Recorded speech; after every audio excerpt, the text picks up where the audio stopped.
Hello friends, welcome to Amit Sharma academy. ये आपकी youth की पब्लिकेशन बुक है, आपकी सामान्य ज्ञान और सामान्य विज्ञान। इसमें मैंने आपको एंशियंट हिस्ट्री, मिडिएवल हिस्ट्री करा दिया।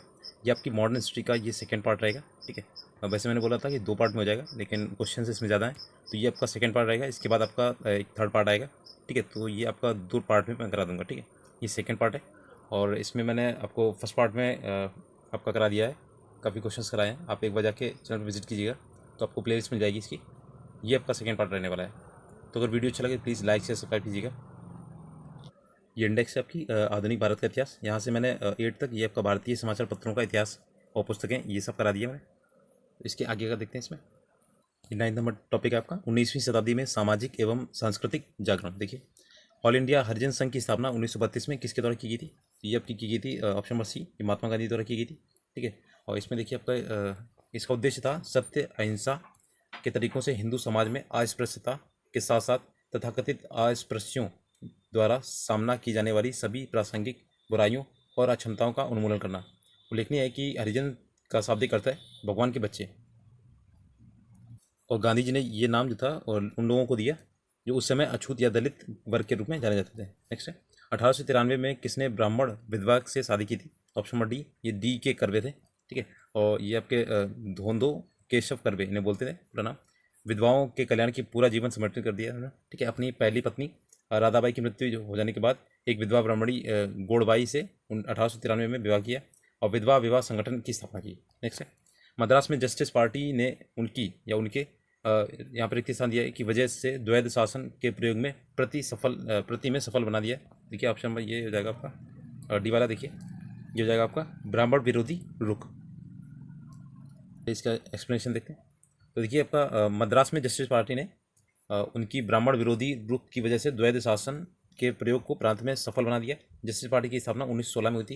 नेक्स्ट है इनमें से किसने दी हिंदू एसोसिएशन की स्थापना की थी? ऑप्शन नंबर फर्स्ट हो जाएगा दी एनी बेसेंट। ठीक है, श्रीमती एनी बेसेंट, इन्होंने स्थापना की थी 1904 में द हिंदू एसोसिएशन की। और एनी बेसेंट पहली बार 1893 में भारत आई थी और इन्होंने भारत के स्वतंत्रता आंदोलन में महत्वपूर्ण भूमिका निभाई। 1914 में द कॉमनवेल्थ और न्यू इंडिया नामक 2 साप्ताहिक पत्र निकालना शुरू किया इन्होंने। 1916 में मद्रास में all India home rule league की स्थापना की और 1917 में भारतीय राष्ट्रीय कांग्रेस की प्रथम महिला ये अध्यक्ष भी चुनी गई थी। नेक्स्ट है सत्यशोधक समाज की स्थापना किसने की थी? तो ये देखिए आपका कितनी बार पूछा गया है, कितना इंपॉर्टेंट है। Option number C Jyotiba Rao Phule. ठीक है, ये आपका सत्यशोधक समाज 1873 में बना था। ठीक है, और समाज इसका उद्देश्य था सामाजिक सेवा, स्त्रियों और निम्न जाति के लोगों के बीच शिक्षा का प्रचार करना। ठीक है, ज्योतिबा फुले 1873 में गुलामगिरी नामक पुस्तक लिखी थी। तो मोस्ट इंपॉर्टेंट ये पूछी जाती किताब।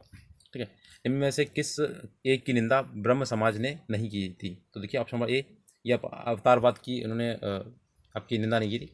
देखिए राजा राम मोहन राय द्वारा 1828 में ब्रह्म समाज की स्थापना की गई थी और इसमें सामाजिक बुराइयों कुरीतियों जैसे आपकी सती प्रथा होगी, जाति प्रथा होगी, ठीक है, और रूढ़ीवादी जो हो गए और बाल विवाह हो गया, इसके विरुद्ध आवाज़ उठाई थी, परंतु अवतारवाद की कभी निंदा का विरोध नहीं किया था। ठीक है, नेक्स्ट 7 नंबर 1885 में WC बनर्जी द्वारा इंगित भारतीय राष्ट्रीय कांग्रेस के निम्न उद्देश्यों में कौन सा नहीं था?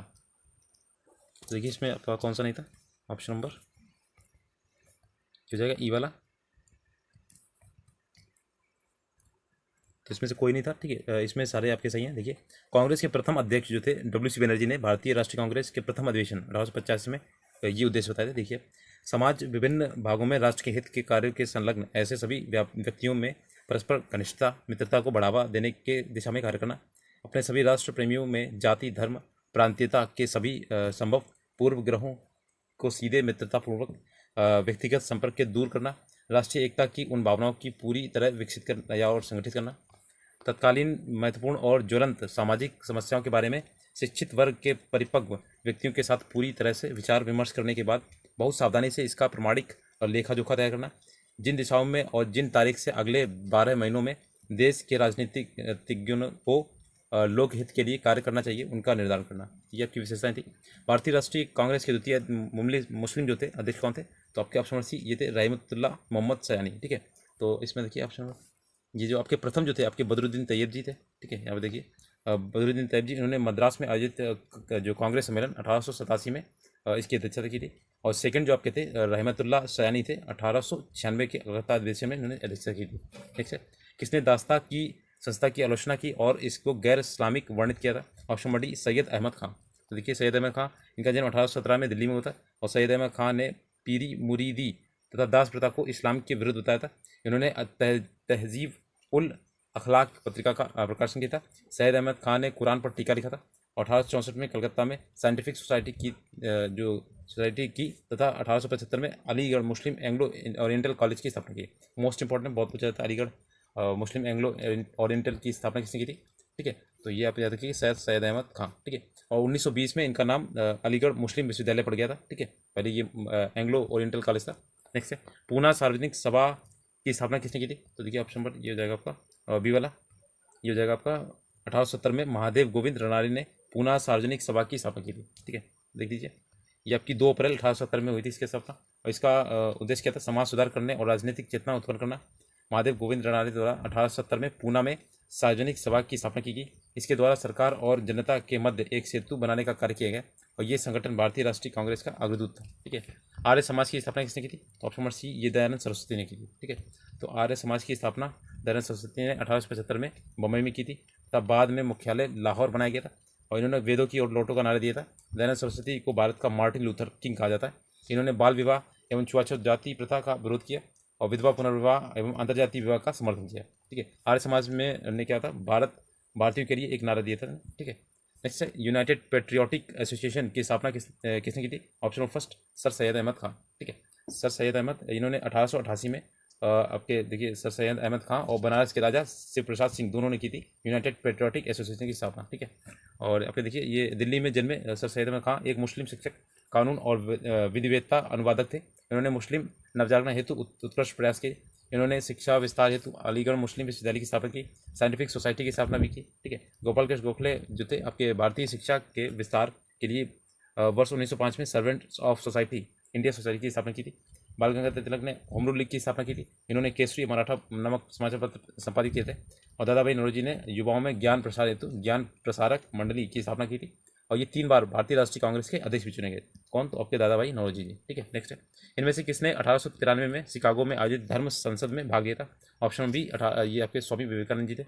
देखिए विश्व धर्म सम्मेलन ये आपका 11 सितंबर 1893 में आपका शिकागो में हुआ था और धर्म संसद में भारत का प्रतिनिधित्व जो था स्वामी विवेकानंद ने किया था और इस सभा में विवेकानंद ने विश्व प्रसिद्ध भाषण दिया था जिसमें उन्होंने कहा था कि मुझे गर्व है कि मैं एक ऐसे धर्म से हूँ जिसमें दुनिया को सहनशीलता का पाठ पढ़ाया।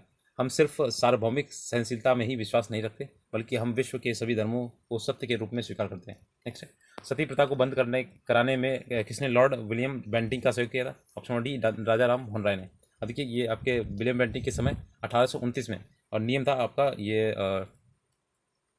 17 आपका नियम था और इसमें सती प्रथा को बंद करना था, कर दिया गया था। प्रारंभ में ये केवल बंगाल में लागू हुआ लेकिन अगले वर्ष ये बम्बई मद्रास प्रेसिडेंसियों में भी लागू हुआ था और इस नियम को पारित करवाने में राजा राम मोहन राय की महत्वपूर्ण भूमिका है। उन्होंने 20 अगस्त 1828 में ब्रह्म समाज के नाम के एक नए समाज की स्थापना की जिसे बाद में ब्रह्म समाज कहा गया। ठीक है, ब्रह्म सभा था पहले और फिर बाद में ब्रह्म समाज हुआ और इन्होंने जाति व्यवस्था बाल विवाह का विरोध किया और सत्य प्रथा इनके समय की सबसे ज्वलंत समस्या थी। इसके विरोध के लिए उन्होंने अपनी पत्रिका संवाद कौमुदी का उपयोग किया। उन्होंने 1817 में कलकत्ता में हिंदू कॉलेज, 1825 में वेदांत कॉलेज की स्थापना की। नेक्स्ट है, सत्यार्थ प्रकाश किससे संबंधित है? ऑप्शन फर्स्ट, ये आर्य समाज से। अब देखिए सत्यार्थ प्रकाश जो है आपका इसकी रचना 1875 में दयानंद सरस्वती जी ने की थी, केशव चंद्र सेन के सहयोग से की थी। ठीक है, आपका देखिए दयानंद सरस्वती मातृभाषा गुजराती थी और वे धारा प्रवाह हिंदी भी बोल लेते थे किंतु फिर भी उन्होंने सत्यार्थ प्रकाश की रचना जो थी हिंदी में की थी। ठीक है, सत्यार्थ प्रकाश रचना का प्रमुख उद्देश्य क्या था? आर्य समाज के सिद्धांतों का प्रचार प्रसार करना और उन्होंने 1875 में आपका बम्बई में आर्य समाज की स्थापना की जो 1870 में इसका मुख्यालय था लाहौर में रहा गया था। नेक्स्ट है, निम्नलिखित में से किसने गैर ब्राह्मण घोषणा पत्र निर्गत किया था? Option number B, South Indian Liberal Federation. तो देखिए ऑप्शन नंबर बी, ये देखिए आपका जस्टिस पार्टी की स्थापना सन 1916 में मद्रास या आधुनिक जो चेन्नई था पहले में हुई थी। इसी का वास्तविक नाम था साउथ इंडियन लिबरेशन फाउंडेशन और इसकी स्थापना PM नायर और CN मुदलियार P त्यागराज चेट्टी ने की थी। ये 20वीं सदी के आरंभ में उभरने वाला एक जाति आधारित आंदोलन था। इसकी प्रारंभिक मांग विधान परिषद में देखिए आपकी थी सीटों का आरक्षण थी। ठीक है, और बाद में इसमें शिक्षा, लोक आयुक्तों और स्थायी निकायों को भी शामिल किया गया था, कर लिया गया था। पार्टी का सामाजिक आधार गैर ब्राह्मण जमींदार और व्यापारी वर्ग थे वेलाल रेड्डी और कम्मा आदि जातियां ब्राह्मणों के विरोध में शामिल थी। ठीक है, नेक्स्ट है, किस घटना को राष्ट्रीय स्वतंत्रता के मुस्लिम युद्ध के रूप में जाना जाता है? ऑप्शन नंबर बी, बहावी आंदोलन। अब देखिए बहावी आंदोलन ये आपके सर सैयद अहमद बरेलवी थे, इनके कारण ये लोकप्रिय होता। ठीक है, और ये राष्ट्रीय मुस्लिम स्वतंत्रता संग्राम या राष्ट्रीय स्वतंत्रता के मुस्लिम युद्ध के रूप में जाना जाता है। नेक्स्ट है, देवबंद के उस विद्वान का नाम बताइए जिन्होंने स्वतंत्रता आंदोलन में महत्वपूर्ण भूमिका निभाई थी। Option first, Abdul Kalam Azad. देखिए ये देवबंद आपका यूपी में पड़ता है। ठीक है, और वहाँ पे हुई थी उस समय, ये दार उल उलूम कहा जाता था। मौलाना हुसैन महमूद इनके नेता थे। मौलाना अब्दुल कलाम आज़ाद इससे जुड़े थे। उन्होंने अल नदवाह नामक पत्र का संपादन किया। और चिराग अली अलीगढ़ आंदोलन में संबद्ध थे। बदरुद्दीन तैयब जी भारतीय राष्ट्रीय कांग्रेस के प्रथम मुस्लिम अध्यक्ष थे। ठीक है, यहाँ पे दिया था इसलिए बताया गया। फराजी आंदोलन के विरोध में 1893 में ढाका में ताई यूनी जो था आंदोलन किसने चलाया था? ऑप्शन नंबर डी, ये था आपका जौनपुर के करामत अली। तो देखिए फराजी आंदोलन आपके मुस्लिम के बीच आधुनिक विचार को रखा गया था। इसी विद्रोह में 1893 में ढाका में जौनपुर के करामत अली के नेतृत्व में ताई यूनी आंदोलन चलाया गया था। नेक्स्ट है, पंजाब हिंदू सभा की स्थापना किस वर्ष की गई थी? ऑप्शन नंबर बी, 1909 में की गई थी। ठीक है, और ये आपके देखिए नेता थे लाला लाजपत राय। ठीक है, 1909 में। और लालचंद्र और सादी अली के प्रयास से पंजाब हिंदू सभा की स्थापना हुई थी। ठीक है, और अक्टूबर 1909 में लाहौर में इसका प्रथम अधिवेशन हुआ था, जिसकी अध्यक्षता मदन मोहन मालवीय ने की थी। तो याद रखिएगा, आपका आर्य समाजी नेता थे आपके लाला लाजपत राय, लालचंद्र और आपकी सादी अली। ठीक है, इनके सहयोग से बनी थी हिंदू सभा। नेक्स्ट है, फराजी आंदोलन की शुरुआत किसने की थी? ऑप्शन नंबर ए, हाजी शरीयतुल्लाह। ठीक है, तो ये इनकी देखिए आपका हाजी शरीयतुल्लाह ने 1838 में फराजी आंदोलन की स्थापना की। उनकी मृत्यु जो थी 1840 में हो गई थी।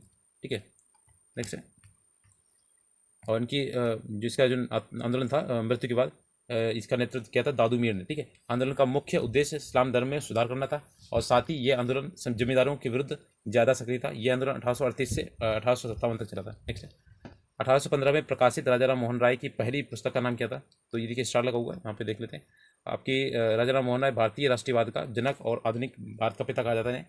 1809 में राजा राम मोहन राय की फारसी भाषा में पुस्तक तुफात उल मुवाहिदीन नामक प्रकाशन हुआ, जिसमें प्रथम ये पुस्तक मानी जाती है। ठीक है, नेक्स्ट है, दक्कन एजुकेशन सोसाइटी के संस्थापक कौन थे? ऑप्शन नंबर डी, ये बाल गंगाधर तिलक थे। ठीक है, तो 24 अक्टूबर 1884 में बाल गंगाधर तिलक, विष्णु शास्त्री चिपलुंकर, ठीक है, गोपाल गणेश अंगरकर, महादेव बल्लाल नाम जोशी और वामन शिवराम आप्टे द्वारा की गई थी। और 13 अगस्त 1885 को ये सोसाइटी रजिस्ट्रेशन एक्ट ये था 21, ठीक है, के अंतर्गत पंजीकृत कराई गई थी। इसका मुख्यालय पुणे में है। इन्होंने इस संस्था की स्थापना शिक्षा का प्रसार करने के लिए किया था। ठीक है, तो ये आप देखिए एजुकेशनल सोसाइटी की स्थापना किसने की थी? ये आपके जो नाम दिए गए सारे। नेक्स्ट टाइप का क्वेश्चन, वेदों की ओर लौटो, ये किसका नारा था? तो ऑप्शन नंबर डी, ये स्वामी दयानंद सरस्वती का था।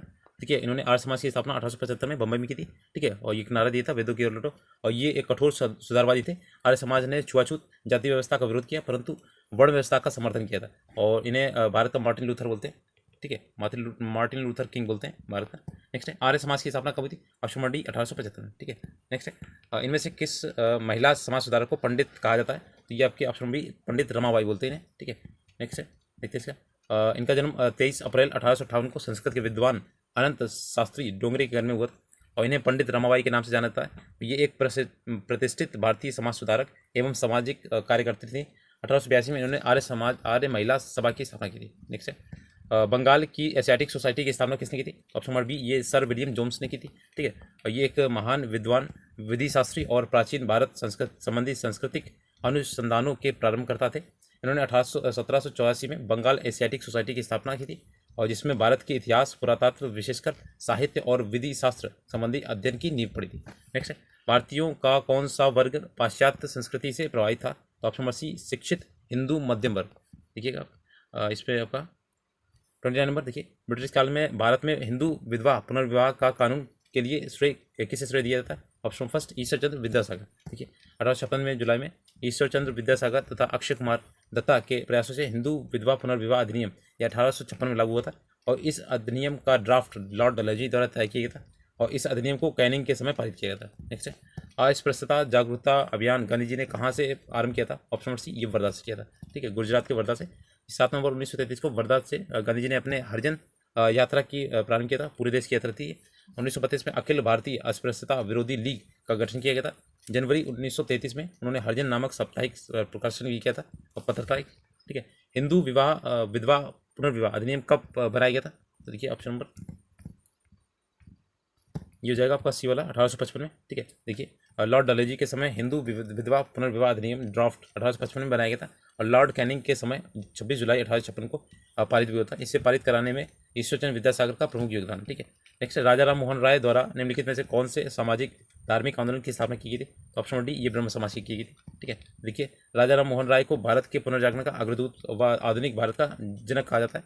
वे इस ब्रह्म समाज के संस्थापक, भारतीय भाषाओं प्रेस के प्रवर्तक, जनजागरण और सामाजिक सुधार आंदोलन के प्रणेता, बंगाल में नव जागरण के पितामह कहे जाते हैं, ठीक है। नेक्स्ट है अगला है निम्नलिखित में से सती प्रथा का उन्मूलन किसने किया था? Option first Lord William Bentinck ने। देखिए सती प्रथा विधवा जो थी पत्नी को मृत पति की चिता पर जिंदा जला दिया जाता था। सती प्रथा का पहला अभिलेख साक्ष्य जो था 510 ईस्वी में भानुगुप्त के एरण्य अभिलेख में मिला है और राजा राम मोहन राय ने इस अमानवीय प्रथा के विरुद्ध निरंतर आंदोलन चलाया था और इनके पूर्ण और निरंतर समर्थन से ही लॉर्ड विलियम बेंटिंग ने 1829 में सती प्रथा को बंद करने का कानून पारित किया था, ठीक है। निम्नलिखित में से किसने भारत में थियोसॉफिकल सोसाइटी की स्थापना की थी? नंबर बी मैडम ब्लावस्टिकी और कर्नल एल्कॉट ने, ठीक है। देखिएगा ये थी आपकी 1875 में मैडम HP ब्लावस्टिकी और कर्नल HL अल्कॉट ने न्यूयॉर्क अमेरिका में ये की थी। इसके उपरांत क्या था 1822 में अडयार चेन्नई में इसका मुख्यालय बनाया गया था और एनिवर्सरी 1907 से 1933 में इसकी अध्यक्ष भी रही थी, ठीक है। नेक्स्ट है रामकृष्ण मिशन के संस्थापक कौन थे? ऑप्शन नंबर सी विवेकानंद जी थे और रामकृष्ण मिशन की स्थापना 1897 में की थी। इसका मुख्यालय पश्चिम बंगाल के वेलूर मठ में था, ठीक है। नेक्स्ट देखते हैं और ये इसका उद्देश्य था स्वास्थ्य, शिक्षा, आपदा प्रबंधन एवं राहत, ग्रामीण प्रबंधन एवं आदिवासी कल्याण के लिए कार्य करना। नेक्स्ट है प्रार्थना समाज, यंग इंडिया, लोक हितवादी, सत्यशोधक समाज, रहनुमाई मजदायसन सभा के इसमें देखना है कौन कौन से संयोजन सही है पे। देखिए ऑप्शन नंबर ये हो जाएगा बी वाला, ठीक है। आत्माराम पांडुरंग, ठीक है। मोहनदास करमचंद गांधी, गोपाल हरि देशमुख, ज्योतिबा फुले, नरोजी फरदोन जी। आप देखिए यहाँ पे मैच करते हैं। प्रार्थना समाज आपका आत्माराम पांडुरंग का, ठीक है। यंग इंडिया मोहनदास करमचंद गांधी का और लोक हितवादी गोपाल हरि देशमुख का। सत्यशोधक समाज ज्योतिबा फुले का। रहनुमाई मजदायसन सभा जो थी नरोजी फरदोन जी का, ठीक है। भारतीय पुनर्जागरण जो आंदोलन है उसके पिता कौन कह रहे थे? Option number D Rajaram Mohan Roy ji के, ठीक है। तो ये आपके देखिए भारतीय समाज की रूढ़िवादी प्रथाओं का विरोध किया था उन्होंने और यूरोपीय पुनर्जागरण और प्रबोधन के विचारों जैसे स्वतंत्रता हो गया, समानता हो गया, बंधुत्व, मानवाधिकार के समर्थक थे। इसी क्रम में उन्होंने आत्मीय सभा की स्थापना 1815 में और ब्रह्म समाज की स्थापना 1828 में की थी। नेक्स्ट है प्रार्थना समाज के संस्थापक ऑप्शन नंबर ये आत्माराम पांडुरंग, ठीक है। तो 1876 में 67 में की थी, ठीक है। ये बम्बई में उन्होंने की थी प्रार्थना समाज की स्थापना। महादेव गोविंद रानड़े का संबंध भी उपयुक्त संगठन से, ठीक है, दोनों लोगों ने मिलकर की थी और इसका उद्देश्य था हिंदू धर्म की रूढ़िवादी प्रथाओं को समाप्त करके उसे अधिक उदार एवं तर्कसंगत बनाना। नेक्स्ट है भारत में नारी आंदोलन इनकी प्रेरणा से प्रारंभ हुआ था। Option number D Jyotiba Phule के। देखिए 19वीं सदी के महान समाज सुधारक थी और स्त्री शिक्षा के बल पर समर्थन दिया था और अपनी पत्नी सावित्री देवी के, देखिए सावित्री देवी की सहयोग से बालिका शिक्षा हेतु 1848 में पूना में विद्यालय स्थापित किया था, ठीक है। और उन्होंने विधवा विवाह का समर्थन किया था, विधवा विवाह का समर्थन किया था और निर्धन असहाय स्त्रियों के लिए प्रसूति गृह भी स्थापित किया था। उन्होंने सामाजिक कुरीतियों के विद्रोह में अपने अनेक पुस्तकें लिखी जिसमें गुलामगिरी बहुत ही महत्वपूर्ण है, ठीक है। और उन्होंने सत्यशोधक समाज और दीनबंधु सार्वजनिक सेवा की स्थापना की थी, ठीक है। राजाराम मोहन राय द्वारा ब्रह्म समाज की स्थापना ऑप्शन नंबर सी 1828 में। देखिए ये इस संस्था में नया जीवन फूंकने और इसे एक ईश्वरवादी आंदोलन के रूप में आगे बढ़ाने का श्रेय महर्षि देवेंद्र नाथ टैगोर को जाता है और वह इस आंदोलन में 1842 में सम्मिलित हुए थे। उन्होंने केशवचंद्र सेन को ब्रह्म समाज का धर्म आचार्य नियुक्त किया था। 1865 में केशवचंद्र सेन ने आदि ब्रह्म समाज की स्थापना की थी। 1878 में केशवचंद्र सेन द्वारा अपनी अल्पवयस्क पुत्री का विवाह कूच बिहार के राजा से करने के कारण उनके अधिकांश अनुयायी ने एक नए ब्रह्म समाज या साधारण ब्रह्म समाज का बना लिया था। नेक्स्ट है सत्यार्थ प्रकाश की रचना किसने की थी? Option number D Swami Dayanand Saraswati ji ने, ठीक है। 1875 में बम्बई में की थी, ठीक है। और उन्होंने समाज के सिद्धांतों का आधार ग्रंथ सत्यार्थ प्रकाश हिंदी भाषा में लिखा था और स्वामी जी ने अपने विचार जो थे मूल विचार इसी ग्रंथ में व्यक्त किए थे। स्वामी जी ने वेदों को हिंदू धर्म का वास्तविक आधार बनाया था। उन्होंने हिंदू रूढ़िवादिता को विरोध करते हुए मूर्ति पूजा, बहुदेववाद, अवतारवाद, पशु बलि, श्राद्ध, झूठे कर्मकांडों और अंधविश्वासों का विरोध किया था। 1883 में अजमेर में इनकी मृत्यु हो गई थी। नेक्स्ट है दयानंद सरस्वती द्वारा स्थापित क्या थी? ऑप्शन नंबर बी ये था आर्य समाज। तो दयानंद सरस्वती 1875 में बम्बई में आर्य समाज की स्थापना की थी। उनका जन्म 1824 में गुजरात के मोरवी रियासत में होता। इनके बचपन का नाम था मूल शंकर, ठीक है। इनके सभी विचारों का संग्रह इनके ग्रंथ सत्यार्थ प्रकाश में। इनका मानना था कि सबका आदि मूल परमेश्वर है, और इनका नारा था कि वेदों की ओर लौटो। हिंदुत्ववादी विचारधारा को आगे बढ़ाने में स्वामी जी का महत्वपूर्ण योगदान है। 1863 में झूठे धर्मों का खंडन करने के लिए उन्होंने पाखंड खंडनी पताका लहराई थी। ब्रह्म समाज के संस्थापक राजा राम मोहन राय ने इसके संस्थापक थे। और प्रार्थना समाज देखिए आपका पांडुरंग थे, आपके महादेव गोविंद रनाडे थे, ठीक है। और बहुजन समाज जो था आपका ज्योतिबा फुले और भीमराव अम्बेडकर से संबंधित, ठीक है। ब्रह्म समाज की स्थापना हुई थी, ठीक है, आपका स्टार लगा हुआ। ब्रह्म समाज जो हिंदू धर्म का प्रथम सुधारक आंदोलन था, और इसकी स्थापना राजा राम मोहन राय जी ने 20 अगस्त 1828 में की थी, ठीक है, कलकत्ता में, ध्यान रखिएगा। और राजा राम मोहन राय को भारतीय पुनर्जागरण का मसीहा बोलते हैं। फारसी, अरबी, संस्कृत जैसी प्राच्य भाषाओं एवं लैटिन, यूनानी, फ्रांसीसी, अंग्रेजी, हिब्रू जैसी पाश्चात्य भाषाओं में निपुणता प्राप्त थी। उन्होंने एकेश्वरवाद में विश्वास व्यक्त करते हुए मूर्ति पूजा एवं अवतारवाद का विरोध किया। इन्होंने कर्म के सिद्धांत एवं पुनर्जन्म पर कोई निश्चित मत व्यक्त नहीं किया। राजा राम मोहन राय ने धर्म ग्रंथों को मानवीय अंतरात्मा तक तर्क के रूप ऊपर नहीं माना है, ठीक है। नेक्स्ट है, निम्नलिखित में कौन आत्मीय सभा के संस्थापक थे? तो ऑप्शन फर्स्ट राजा राम मोहन राय, ठीक है। देखिए इसमें राजा राम मोहन राय जी ने आत्मीय सभा की स्थापना 1815 में की थी, और ब्रह्म समाज की स्थापना 1828 में की थी। और स्वामी दयानंद सरस्वती ने आर्य समाज की स्थापना 1875 में की थी, और स्वामी विवेकानंद ने रामकृष्ण मिशन की स्थापना 1897 में की थी। तो ये चारों डेट याद रखिएगा, बहुत इंपॉर्टेंट है, ठीक है। स्वामी विवेकानंद जी ने रामकृष्ण मिशन की स्थापना कब की थी? तो ये क्या आपका ऑप्शन डी 1897 में, ठीक है। इनका पूरा नाम था नरेंद्र नाथ दत्त, और इन्होंने 1897 में रामकृष्ण मिशन की स्थापना वेल्लूर कोलकाता में की थी। और इस मिशन का उद्देश्य था मानव समाज के हित के लिए कार्य करना। रामकृष्ण परमहंस ने जिन सभी तत्वों की व्याख्या की थी तथा कार्य रूप में उनके जीवन में जो तत्व प्रतिपादित हुए थे उनका प्रचार तथा मनुष्य की शारीरिक, मानसिक और पारमार्थिक उन्नति के लिए जिस प्रकार सभी तत्वों का प्रयोग हो सके उन विषयों में सहायता करना था। रामकृष्ण परमहंस ने मूर्ति पूजा को ईश्वर प्राप्ति का एक साधन अवश्य माना है, परंतु उन्होंने चिन्ह एवं कर्मकांड की तुलना में आत्मशुद्धि पर अधिक बल दिया है। रामकृष्ण परमहंस की शिक्षाओं के प्रचार प्रसार का श्रेय उनके शिष्य स्वामी विवेकानंद जी को जाता है, ठीक है। नेक्स्ट 19वीं शताब्दी के उत्तरार्ध में नव हिंदूवाद के सर्वश्रेष्ठ प्रतिनिधि थे, option number B Swami Vivekananda ji थे, ठीक है।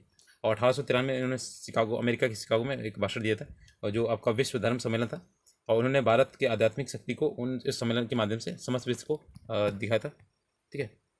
और देखिए 1896 में न्यूयॉर्क में वेदांत सोसाइटी का गठन भारतीय धर्म एवं प्रचार के लिए किया था।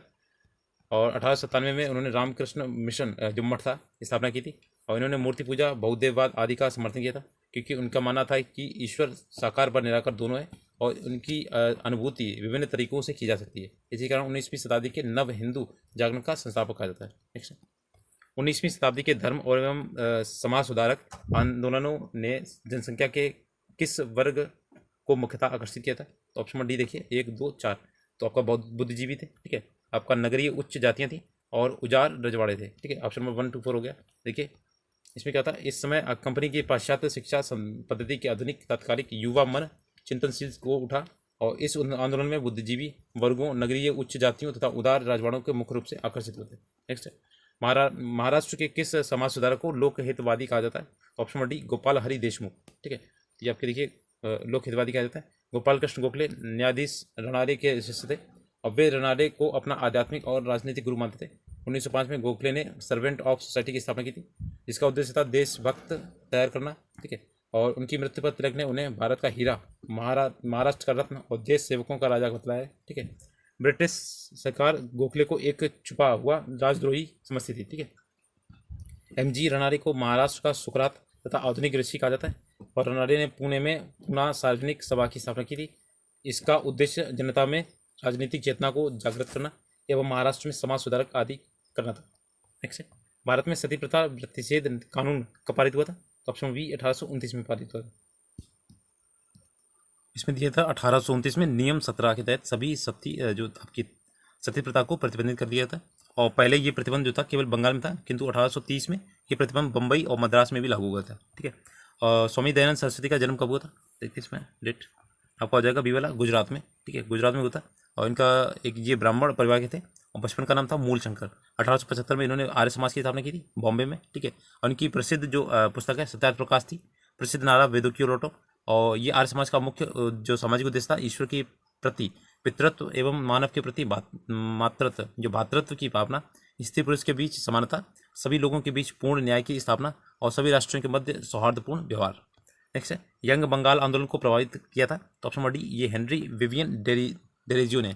ठीक है, ये आपका बंगाल के क्रांतिकारी बंगाली स्वतंत्र चिंतकों का एक समूह था। ठीक है, यंग जो बंगाल था, जो कलकत्ता के हिंदू कॉलेज से संबंधित था, और ये सभी हिंदू कॉलेज के क्रांतिकारी शिक्षक हेनरी लियू विवियन डेरेजी ने के अनुयायी थे। ठीक है, इस प्रकार यंग बंगाल आंदोलन को डेरेजियो ने प्रभावित किया था, और सुरेंद्रनाथ बनर्जी ने डेरेजियो को बंगाल में आधुनिक सभ्यता का अग्रदूत माना था।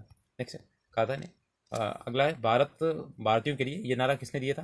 देखिए आपका ऑप्शन नंबर ये जगह बी वाला Pandit Ishwarchand Vidyasagar. Option number sorry B वाला देखिए, ये था आपका स्वामी दयानंद सरस्वती जी ने। ठीक है, भारत भारतीयों के लिए। देखिए आर्य समाज के संस्थापक महान दार्शनिक समाज सुधारक स्वामी दयानंद सरस्वती जी ने सर्वप्रथम बोला था भारत भारतीयों के लिए, ये नारा दिया था, जिसके बाद बाल गंगाधर तिलक ने लोकप्रिय बनाया था। ठीक है, नेक्स्ट सर सैयद अहमद खां के संबंध सबसे कटु आलोचक कौन थे? तो ऑप्शन नंबर फर्स्ट जमाजुद्दीन अफगानी। ठीक है, देखिए आपका जमाजुद्दीन अफगानी 1838 से 1897 में एक राजनीतिक कार्यकर्ता एवं इस्लामिक सिद्धांतकार थे। अब वे पैन इस्लामिक के पैरोकार थे, इसलिए वे सैयद अहमद खां के सबसे बड़े आलोचक थे। नेक्स्ट 10 नंबर देखिए, किसान विद्रोह एवं आंदोलन देखते हैं। इस ये आपका 1917 में चंपारण सत्याग्रह के में कौन संबंधित नहीं था? देखिए नहीं था कौन सा?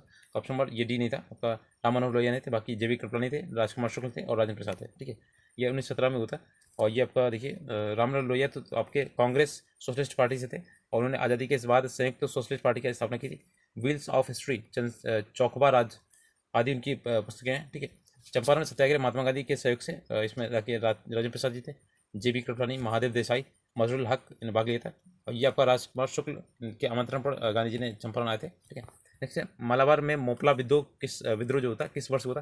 तो ऑप्शन नंबर बी 1921 में हुआ था। ठीक है, और ये आपका देखिए इसका जो नेतृत्व किया था अली मुस्लियर और वरियाम कुन्नाथ कुंजाहमद हाजी ने किया था, और नवंबर 1921 में एक बंद मॉल डिब्बे में दम घुटने से 67 मोपला मारे गए थे। इस घटना को वैगन ट्रेजेडी कहा गया था। ठीक है, एक सन्यासी जो फिजी में एक गिरमिटिया मजदूर के रूप में काम करने के बाद उस जिले में अपनी पीठ पर तुलसीदास रामायण की एक प्रति को लेकर आया था, जिससे वह ग्रामीण श्रोताओं को छंद सुनाता था। यहाँ किस किसान नेता का जिक्र हो रहा है? देखिए ये हो जाएगा ऑप्शन फर्स्ट, बाबा रामचंद्र। ठीक है, तो बाबा रामचंद्र अवध के किसान आंदोलन का नेतृत्व किया था, और उन्होंने फिजी में गिरमिटिया मजदूर के रूप में उस समय कार्य किया था। और ये कहते हैं श्रोताओं को तुलसीदास के रामायण की पंक्ति भी सुनाते थे। उल्लेखनीय कि बाबा रामचंद्र भारतीय ट्रेड यूनियन के एक नेता थे। उन्होंने 1920 से 1930 के दशक में जमींदारी दुर्व्यवहार के खिलाफ लड़ने के लिए अवध के किसानों को एक संयुक्त मोर्चा बनाने के लिए संगठित किया था। नेक्स्ट है, दरभंगा राज्य क्षेत्र में किसने किसान आंदोलन का नेतृत्व किया था? तो ऑप्शन में देखिए ये जगह आपका बी वाला, ये थे आपके विद्यानंद, स्वामी विद्यानंद। इन्होंने 1919 में इनका नाम था, वास्तविक नाम विष्णु शरण प्रसाद था। किसानों को संगठित करके एक आंदोलन चलाया था दरभंगा में। नेक्स्ट है, निम्न में से कौन 1917 में चंपारण किसान आंदोलन के प्रत्यक्ष रूप से संबंधित नहीं थे? देखिए option number D Gauri Shankar नहीं थे, बाकी देखिए महादेव देसाई थे, नरहरि पारेख थे और डॉक्टर राजेंद्र प्रसाद थे। ठीक है, गौरी शंकर नहीं थे। देखिए इसमें आपका नाम जो दिए गए 1917 में महात्मा गांधी द्वारा चलाया गया था चंपारण में, राजेंद्र प्रसाद, मजरुल हक, नरहरि पारेख, महादेव देसाई और जेबी कृपलानी जैसे नेता थे। और जबकि जो गौरीशंकर मिश्रा चंपारण आंदोलन से नहीं बल्कि ये यूपी किसान सभा से संबंधित है। नेक्स्ट है, किसने चंपारण सत्याग्रह का एक बहुत महत्वपूर्ण पहलू सही मायने में कहा जा सकता है? तो ऑप्शन सी ये भारत राष्ट्रीय आंदोलन के किसान आंदोलन का एक शामिल होना था। ठीक है, ऑप्शन सी देखिए आपका देखिए इसमें दिया चंपारण जो था 1917 में प्रारंभ हुआ था। इसका मुख्य कारण था कि 3/20 कट्ठे पर नील की खेती करना अनिवार्य था। ठीक है, और इसमें क्या था, जो दाम दिए थे उन्हें बेचना पड़ता था जिस दाम पे वो बोलते थे। और गांधी जी ने इस आंदोलन का नेतृत्व किया, और इसके सहयोगी राजेंद्र प्रसाद, जेबी कृपलानी, महादेव देसाई, मजरुल हक, नरहरि पारेख। ठीक है, परिणाम स्वरूप क्या होता, बिहार में 3 कटिया पद्धति समाप्त हो गया, और तथा बगान मालिकों के द्वारा किसानों को 25% राशि वापस करना पड़ा। नेक्स्ट है, निम्नलिखित में से कौन सा एका आंदोलन के लिए जिम्मेदार है? तो ऑप्शन में देखिए ये हो जाएगा आपका अवध में हरदोई, बहराइच आदि के किसानों। ऑप्शन में फर्स्ट देखिए ये आपका अवध के किसानों द्वारा चलाया गया आंदोलन था, जो हरदोई, बहराइच और सुल्तानपुर, बाराबंकी और सीतापुर में केंद्रित था। इसके प्रमुख नेता थे मदारी पासी और सहरेब। ये दोनों निम्न जाति के किसान थे। इन्होंने घोषणा की थी कि किसान उन खेतों को न छोड़ें और न गैरकानूनी रूप से, देखिए इसमें गैरकानूनी रूप से आपको का छीने गए हों और सुनिश्चित लगान दें तथा उनकी रसीद भी मांगे। इस आंदोलन का प्रमुख कारण था अत्यधिक लगान और गैर कानूनी रूप से खेत छीना था। ठीक है, नेक्स्ट है, इनमें से किसने उलगुलान आंदोलन का प्रारंभ किया था? ऑप्शन नंबर सी ये हो जाएगा, बिरसा मुंडा जी। ठीक है, इनका देखिए अभी पूजा भी होती है। बिरसा मुंडा दक्षिण बिहार में छोटानागपुर के आसपास क्षेत्र में निवास करते थे। उन्होंने सामूहिक खेती का प्रचलन किया था, जिसे खुटकट्टी कहा जाता है। लेकिन जमींदारी, ठेकेदारी और महाजनों ने सामूहिक खेती की परंपरा पर हमला बोला। अतः मुंडा ने अपने सरदार के नेतृत्व में इन लोगों के विरुद्ध आंदोलन शुरू कर दिया। मुंडा आदिवासियों का विद्रोह 1874 में प्रारंभ हुआ था, परंतु 1895 में ये इसके बाद नेतृत्व बिरसा मुंडा जी ने किया था और ये आंदोलन 1900 तक चला था। ठीक है, इनमें से कौन अहरार आंदोलन से संबंधित नहीं थे? तो कौन नहीं थे? ऑप्शन नंबर ये देखिए, ई वाला। ठीक है, ये देखिए अहरार आंदोलन जो था 1910 में हुआ था। हजरत इमाम मौलाना जफ़र अली खां, मजरुल हक, हकीक अजमल खां और मौलाना मोहम्मद अली खां के नेतृत्व में होता। अतः विकल्प ई से होगा। ठीक है, नेक्स्ट देखते हैं इसमें। और ये आंदोलन जो था 1916 में कांग्रेस लीग समझौते का विरोध किया था। CR दास भी इसके साथ है। ठीक है, ये आंदोलन आपके अलीगढ़ आंदोलन की वफादार राजनीति के विपरीत था। ठीक है, बारडोली सत्याग्रह का सफल नेतृत्व किसने किया था? ऑप्शन नंबर फर्स्ट, वल्लभ भाई पटेल ने। ठीक है, देखिए जब जनवरी 1926 में स्थानीय स्वतंत्रता ने भू राजस्व की दरें 30% की वृद्धि की थी, तब यहाँ कांग्रेसी नेताओं ने नेतृत्व में स्थानीय लोगों ने तीव्र विद्रोह किया और फरवरी 1928 में वल्लभ भाई पटेल का आंदोलन महिलाओं ने सरदार की उपाधि से विभूषित किया था। और KM मुंशी तथा लालजी नारंगी ने आंदोलन के समर्थन में बम्बई विधान परिषद की सदस्यता से त्यागपत्र दे दिया था। और इस आंदोलन से उपजी समस्या के समाधान के लिए ब्लूमफील्ड मैक्सवेल समिति ने भू राजस्व में बढ़ोतरी को गलत बताया था और बढ़ोतरी 30% से बढ़ाकर 6.03% कर दी गई थी, घटाकर की गई थी। इस प्रकार बारडोली सत्याग्रह सरदार पटेल के नेतृत्व में सफल हुआ था। नेक्स्ट देखते हैं, निम्नलिखित में से किसके द्वारा किसानों को उनकी खेती की जमीन से अलग कर दिया गया? ऑप्शन नंबर सी देखिए, स्थायी बंदोबस्त। ठीक है, आपका ये 1793 में प्रारंभ हुआ था और ये आपकी स्थायी बंदोबस्त जो थी, भूमि का जो स्वामित्व था जमींदारों को दे दिया गया था और किसान भूमिहीन हो गए थे, जिसके कारण किसान जमींदारों की दया पर आश्रित हो गए थे। नेक्स्ट है, मालाबार में मुपला विद्रोह किसका परिणाम था? तो देखिए ऑप्शन नंबर सी ये था आपका खिलाफत आंदोलन का। ठीक है, ये आपका थे 1921 में केरल के मालाबार में हुआ था और ये खिलाफत आंदोलन का परिणाम था, जिसका नेतृत्व किया था अली मुसलियार ने किया था। और इस विद्रोह का समर्थन महात्मा गांधी, मौलाना आज़ाद एवं शौकत अली ने किया था। नेक्स्ट है, चंपारण में इंडिगो के किसानों की दशा की ओर गांधी जी का ध्यान किसने आकर्षित किया था? Option D Rajkumar Shukla. ये मोस्ट इंपॉर्टेंट है आपका और हर बार आता है, इस बार भी आपका आएगा। ठीक है, तो देखिए आपका ये बिहार के चंपारण जिले के 1917 में रहने वाले ये आपके थे। 1917 में क्या था, चंपारण आंदोलन का इन्होंने सत्याग्रह किया था। ठीक है, और गांधी जी को भारत में प्रथम आंदोलन था ये। और चंपारण जो था मुख्य रूप से किसानों की दुर्दशा को दूर करने के लिए किया गया था और महात्मा गांधी किसानों की समस्या को दूर करने के लिए 10 अप्रैल 1917 को राजकुमार शुक्ल के नियंत्रण पर चंपारण पहुंचे। 3 कट्टिया जो पद्धति था, जो कानून था के चलते किसानों को खाद्यान्न के बजाय अपने जोत के एक हिस्से पर नील खेती करनी अनिवार्य होती थी, जिससे किसानों की स्थिति दयनीय होती थी। नेक्स्ट है, अगला है, नवंबर 1936 में भागाधिकारी पट्टेदारी को जमींदारों के बेदखली प्रयासों के विरुद्ध बहेड़िया मुंगेर में किसने एक बड़ा आंदोलन प्रारंभ किया था? ऑप्शन नंबर सी बिहार किसान सभा। देखिएगा, बिहार के मुंगेर में 1922 से 23 में शाह मोहम्मद जुबैर की अध्यक्षता में किसान सभा का गठन हुआ था। इसी दौरान स्वामी सहजानंद सरस्वती ने भूमिहार ब्राह्मणों को संगठित करने हेतु बेटा में आश्रम की स्थापना की और 1929 में सोनपुर मेले में अवसर पर आयोजित एक सभा में स्वामी सहजानंद सरस्वती की अध्यक्षता में बिहार प्रांतीय किसान सभा की स्थापना की। ठीक है, और प्रथम बिहार प्रांतीय किसान सभा के सम्मेलन 1929 में स्वामी सहजानंद सरस्वती की अध्यक्षता में संपन्न होता और नवंबर 1936 में कार्यानंद शर्मा के नेतृत्व में मुंगेर जिला के बहड़िया टाल ठीक है में प्रांतीय बिहार किसान सभा में जमींदारी उत्पीड़न के विरुद्ध संघर्ष किया। 1936 में अखिल भारतीय किसान सभा का गठन हुआ था। नेक्स्ट है, किस वर्ष के बिहार किसान सभा की स्थापना हुई थी? तो ऑप्शन बी 1929 में। ठीक है, और आपके नवंबर 1929 में हुई थी और सोनपुर मेले के अवसर पर एक सभा में प्रांतीय किसान सभा के दौरान स्वामी सहजानंद सरस्वती प्रथम अध्यक्ष बने थे। ठीक है, और 1936 में क्या होता है, अखिल भारतीय किसान सभा का गठन होता है। इसके अध्यक्ष स्वामी सहजानंद सरस्वती थे। ठीक है, और इसके महासचिव जी थे प्रोफेसर NG रंगा। यूनाइटेड पॉलिटिकल पार्टी की स्थापना 1932 में थी। नेक्स्ट है, चंपारण आंदोलन मुख्यतः किसके विद्रोह में था? ऑप्शन नंबर बी ये था आपका नकदी फसल के विद्रोह में। ठीक है, देखिए आपका ये 3/20 कट्ठे पे होती थी खेती। ठीक है, इसका विरोध करने के लिए राजकुमार शुक्ल गांधी जी के लिए गए थे। ठीक है, बाकी इसमें कुछ है नहीं इतना खास। तेभागा आंदोलन 1946 में बंगाल में आरंभ हुआ था, तो ये ऑप्शन बी किसान सभा के नेतृत्व में। नेक्स्ट है, भारतीय स्वतंत्रता संग्राम के दौरान हुए किसान आंदोलन में 1940 में बंगाल का तेभागा आंदोलन सर्वाधिक सशक्त आंदोलन था, जिसमें किसानों ने क्लाउड कमीशन की सिफारिश की अनुरूप लगान की दर घटाकर 1/3 करने के लिए संघर्ष शुरू किया था। तेभागा आंदोलन जो था आपका फसल का 2/3 हिस्सा उत्पीड़न बटाईदार किसानों को दिलाने का आंदोलन था। इस आंदोलन के महत्वपूर्ण नेता कंपाराम सिंह एवं भवन सिंह थे। नेक्स्ट है दक्कन कृषि राहत अधिनियम वर्ष किस वर्ष पारित हुआ था? तो ऑप्शन नंबर फर्स्ट देखिए 1879 में। ठीक है, आपका देखिए इसमें अधिनियम बेदखल किए गए खेतिहरों को जमीन वापस लौटाने के उद्देश्य से पारित किया गया था। यह अधिनियम दक्कन विद्रोह के बाद लाया गया था। महाराष्ट्र के पूना एवं अहमदाबाद जिले में गुजराती मारवाड़ी साहूकार अनेक हथकंडे अपनाकर किसानों का शोषण कर रहे थे। इस कारण किसानों ने आंदोलन प्रारंभ किया था और साहूकारों ने के घरों और दुकानों को नष्ट कर दिया गया था। इसके बाद ब्रिटिश सरकार द्वारा दक्कन उपद्रव आयोग का गठन कर दिया गया था। किसानों की स्थिति में सुधार हेतु दक्कन कृषक राहत अधिनियम को पारित किया गया था। नेक्स्ट है बिहार में 3 कठिया पद्धति नील की खेती के लिए भूमि का कितना % भाग था? ऑप्शन नंबर सी ये था 3/20। ठीक है, ये आपको 12 बता चुके हैं, इसमें कुछ खास नहीं। देखिए स्वामी सहजानंद सरस्वती किससे संबंधित है? तो ऑप्शन नंबर सी ये थे बिहार किसान सभा से। ठीक है, ऑप्शन नंबर सी बिहार किसान सभा से। देखिए आपका इन्होंने अखिल भारतीय किसान सभा के अध्यक्ष थे और इनके संबंध में इनका संबंध बिहार के किसान सभा आंदोलन से था। उनके देखिए आपका 1930 में इन्होंने की थी इसकी स्थापना। ठीक है, नेक्स्ट है आपका प्रसिद्ध नाटक नील दर्पण जिसमें इंडिगो की खेती करने वाले किसानों के दमन का चित्रण किया गया और इसकी रचना किसने की थी? देखिए आपका ये थी आपके ऑप्शन नंबर डी दीनबंधु मित्र। ठीक है, ये थी दीनबंधु मित्र की। देखिए कितनी बार आया हुआ है आपका क्वेश्चन। देखिए दीनबंधु मित्र जो था नील दर्पण ये बंगाल भाषा का प्रसिद्ध नाटक था जिसके रचयिता दीनबंधु मित्र थे और ये बंगाल के नील विद्रोह के आंदोलन का कारण बना। वास्तव में दीनबंधु मित्र ने इस नाटक में बंगाल में नील की खेती करने वाले अंग्रेजों द्वारा शोषण तथा किसानों पर अमानवीय व्यवहार एवं अत्याचारों का वर्णन किया था। नेक्स्ट है बिरसा मुंडा का कार्यक्षेत्र कौन सा है? देखिए आपका रांची था। ठीक है, वर्तमान में आपका ये रांची झारखंड में।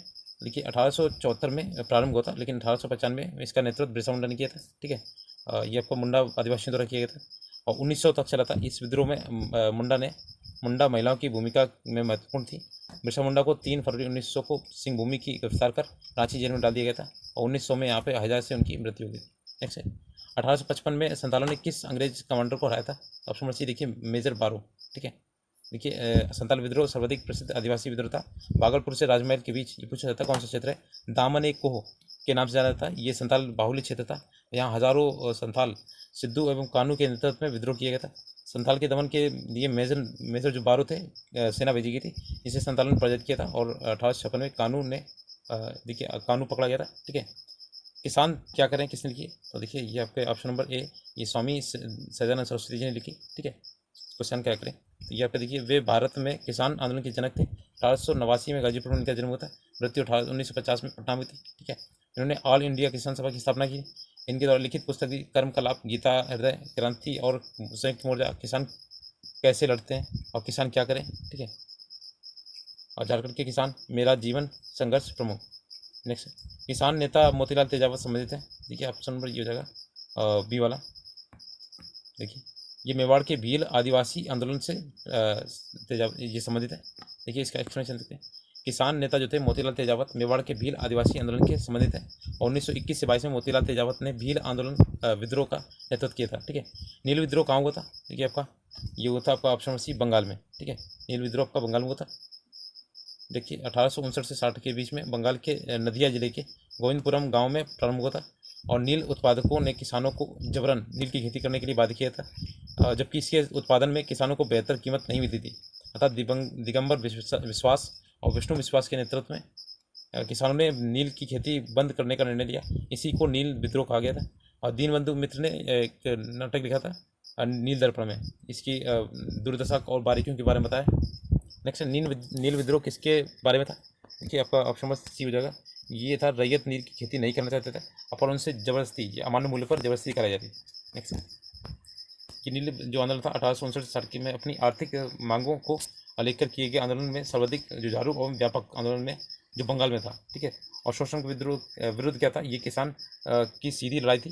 बंगाल के काश्तकार जो कि अपने उपजाऊ खेतों में चावल की खेती करना चाहते थे उन्हें यूरोपीय नील बागान मालिक अमान्य मूल्य पर जबरन नील की खेती कराते थे। ठीक है, आप देखिए इसमें इसकी शुरुआत जो थी सर्वप्रथम नील आंदोलन की शुरुआत 1867 में बंगाल के नादिया गांव में थी। ठीक है, गोविंदपुर गांव में थी और इसके जो नेता थे विष्णु विश्वास थे और दिगंबर विश्वास थे। और नील ये विद्रोह जो था वर्णन दीनबंधु मित्र ने अपनी पुस्तक नील दर्पण में किया था। हिंदू पेट्रियट के संपादक हरिश्चंद्र मुखर्जी थे। नीदरपंथ में अपने समाचार पत्र के माध्यम से काफ़ी सहयोग दिया था। नेक्स्ट है 1922 से 23 में मुंगेर में किसान सभा का गठन किसने किया था? तो ऑप्शन नंबर सी, ये थे मोहम्मद जुबैर। ठीक है, देखते हैं इसमें 1922 से 23 में मुंगेर में किसान सभा का गठन मोहम्मद जुबैर या श्री कृष्ण सिंह द्वारा किया था। 4 मार्च 1928 को स्वामी सहजानंद सरस्वती ने बेहटा या पटना में किसान सभा की औपचारिक स्थापना की थी। 1929 में सोनपुर मेले में आयोजित सभा में बिहार प्रांतीय किसान सभा की स्थापना की थी, जिसके अध्यक्ष स्वामी सहजानंद सरस्वती एवं सचिव श्री कृष्ण सिंह थे। इसके उपरांत जो था 1936 में स्वामी सहजानंद सरस्वती जो थे अध्यक्षता में लखनऊ में अखिल भारतीय किसान सभा का गठन किया गया था। देखिए 1821 में मोपला विद्रोह कहाँ हुआ था? तो आपका देखिए ऑप्शन नंबर बी, ये था आपका केरल में।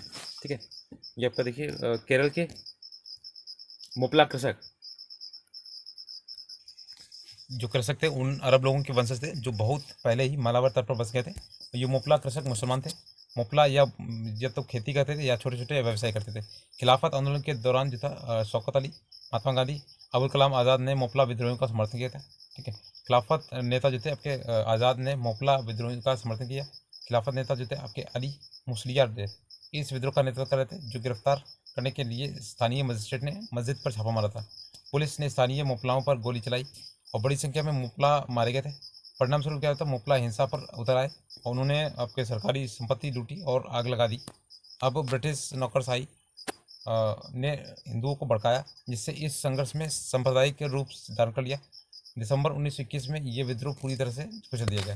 नेक्स्ट है अखिल भारतीय किसान कांग्रेस का गठन किया गया था। देखिए ऑप्शन नंबर सी, ये था ए, और 1936 में। देखते हैं इसका नाम जो था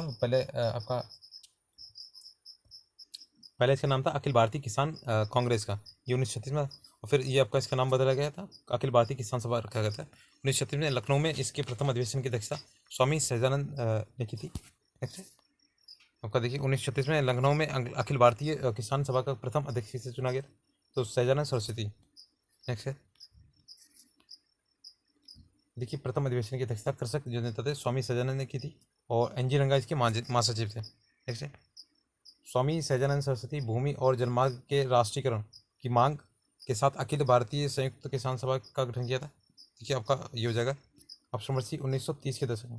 ठीक है, नेक्स्ट सविनय अवज्ञा आंदोलन की समाप्ति के बाद स्वामी सहजानंद सरस्वती एवं एनजी रंगा 11 अप्रैल 1936 को लखनऊ में अखिल भारतीय किसान सभा की स्थापना की थी।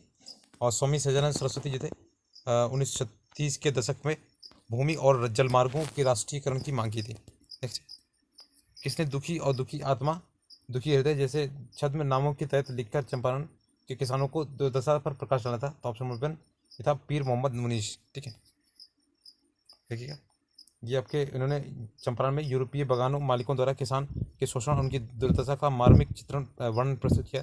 उन्होंने गणेश शंकर के जो विद्यार्थी आपके कानपुर से हैं यूपी में शुरू किए गए अखबार प्रताप में किसानों के उत्पीड़न के मामले को उजागर किया था। नेक्स्ट है आपका अखिल भारतीय किसान सभा सर्वप्रथम कहाँ आयोजित हुई थी? तो ऑप्शन नंबर सी, ये लखनऊ हुई थी। ये था 1936 में लखनऊ के उत्तर प्रदेश में। और इसका जो अध्यक्ष थे आपके स्वामी सहजानंद सरस्वती थे। ठीक है, और एनजी रंगा जी थे महासचिव नियुक्त किए गए थे। नेक्स्ट 1921 में मोपला आंदोलन जो शाखा थी ये किसकी थी? ऑप्शन नंबर डी, असहयोग आंदोलन की थी। ठीक है, देखिए 1921 में मालाबार, ये आपका आधुनिक केरल का तटीय इलाका है। 1916 में भारतीय काश्तकारों का आंदोलन था। 1921 में असहयोग आंदोलन के दौरान गांधी जी और मौलाना आज़ाद और शौकत अली ने मोपला आंदोलन का समर्थन किया था। नेक्स्ट है महात्मा गांधी ने सर्वप्रथम किस किसान आंदोलन में भाग लिया था? देखिए आपका ये था चंपारण आंदोलन था 1917 में। नेक्स्ट है देखिए 1915 में दक्षिण भारत से वापस आए थे महात्मा गांधी और उसी टाइम पे 1916 में राजकुमार शुक्ल ने आमंत्रण दिया था। तो 1917 में इन्होंने चंपारण में जाके आंदोलन किया था।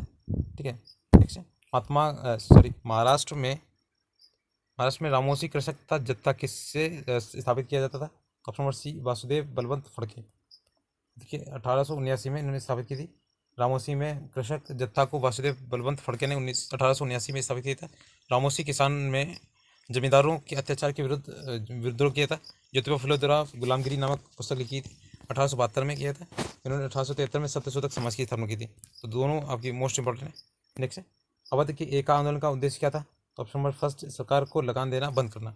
ठीक है, देखिए आपका देखिए अगला क्वेश्चन है, नाई धोबी बंद सामाजिक बायकॉट का एक स्वरूप था जो सन 1919 में किसानों द्वारा प्रतापगढ़ जिले में चलाया गया था। ठीक है, नेक्स्ट है, देखिए ये 1918 में अवध में उत्तर प्रदेश किसान सभा का गठन हुआ था। ठीक है, ये थे आपके गौरी शंकर मिश्र, इंद्र नारायण द्विवेदी और मदन मोहन मालवीय के प्रयत्नों से ये आपको 1918 में ये अवध में उत्तर प्रदेश किसान सभा का गठन किया गया था। और इस सभा में किसानों को जमींदारी तालुकेदार के शोषण के विरुद्ध संगठित करने का प्रयास किया गया था। इसी क्रम में प्रतापगढ़ में नाई धोबी बंद नामक ये था आपका आंदोलन चलाया गया था। इस आंदोलन के तहत जमींदारों तथा तुलकेदार का सामाजिक बहिष्कार किया गया था। देखते हैं नेक्स्ट, महात्मा गांधी पर चंपारण सत्याग्रह के लिए कब अभियान चलाया गया था? ऑप्शन नंबर बी 1917 में। ठीक है, नेक्स्ट है, चंपारण नील आंदोलन का नेता कौन था, राष्ट्रीय नेता कौन था? Option number first Mahatma Gandhi. ठीक है, काफ़ी बार देख चुके हैं। तीन कठिया पद्धति थी। जमींदारों द्वारा कृषक के मांगे गए बेकार या अवैध उपकरण को किस नाम से जाना जाता है? तो ऑप्शन नंबर फर्स्ट वेथी। देखिए आपका ये इसमें क्या होता है कि जिसके माध्यम से भूस्वामी किसानों को बिना किसी परिश्रम के काम करने के लिए मजबूर कर देते हैं, जैसे बेथी बोलते हैं। नेक्स्ट है, साराबंदी आंदोलन 1922 में किसके नेतृत्व में प्रारंभ हुआ था? ऑप्शन बी सरदार वल्लभ भाई पटेल। देखो इसमें लिखा हुआ है आपका 1922 में सरदार वल्लभ भाई पटेल के नेतृत्व में साराबंदी आंदोलन स्टार्ट हुआ था। इस आंदोलन में किसानों द्वारा करों का भुगतान नहीं करने का निर्णय लिया गया था। नेक्स्ट है, अगला आपका कांग्रेस की पूर्ववर्ती संस्था देखिए, मद्रास महासभा महाजन सभा की स्थापना की गई थी। देखिए वर्ष कौन सा था, ये देखिए स्टार लगा हुआ, ये आपका था M.V. राघवाचारी, जी सुब्रमण्यम अय्यर और आनंद चार्लू द्वारा 16 मई 1884 में स्थापना की थी। चूँकि विकल्प में 1884 नहीं है, अतः नज़दीकी उत्तर 1883 मान सकते हैं। ठीक है, नेक्स्ट है, भारतीय राष्ट्रीय कांग्रेस की पूर्ववर्ती कौन थी? तो ऑप्शन नंबर ई देखिए, इसमें से देखिए एक्सप्लेनेशन, ये देखिए आपका ब्रिटिश इंडियन एसोसिएशन 1851 में, इंडियन एसोसिएशन 1876 में, इंडियन नेशनल यूनियन, देखिए इंडियन लीग जो था 1875 में।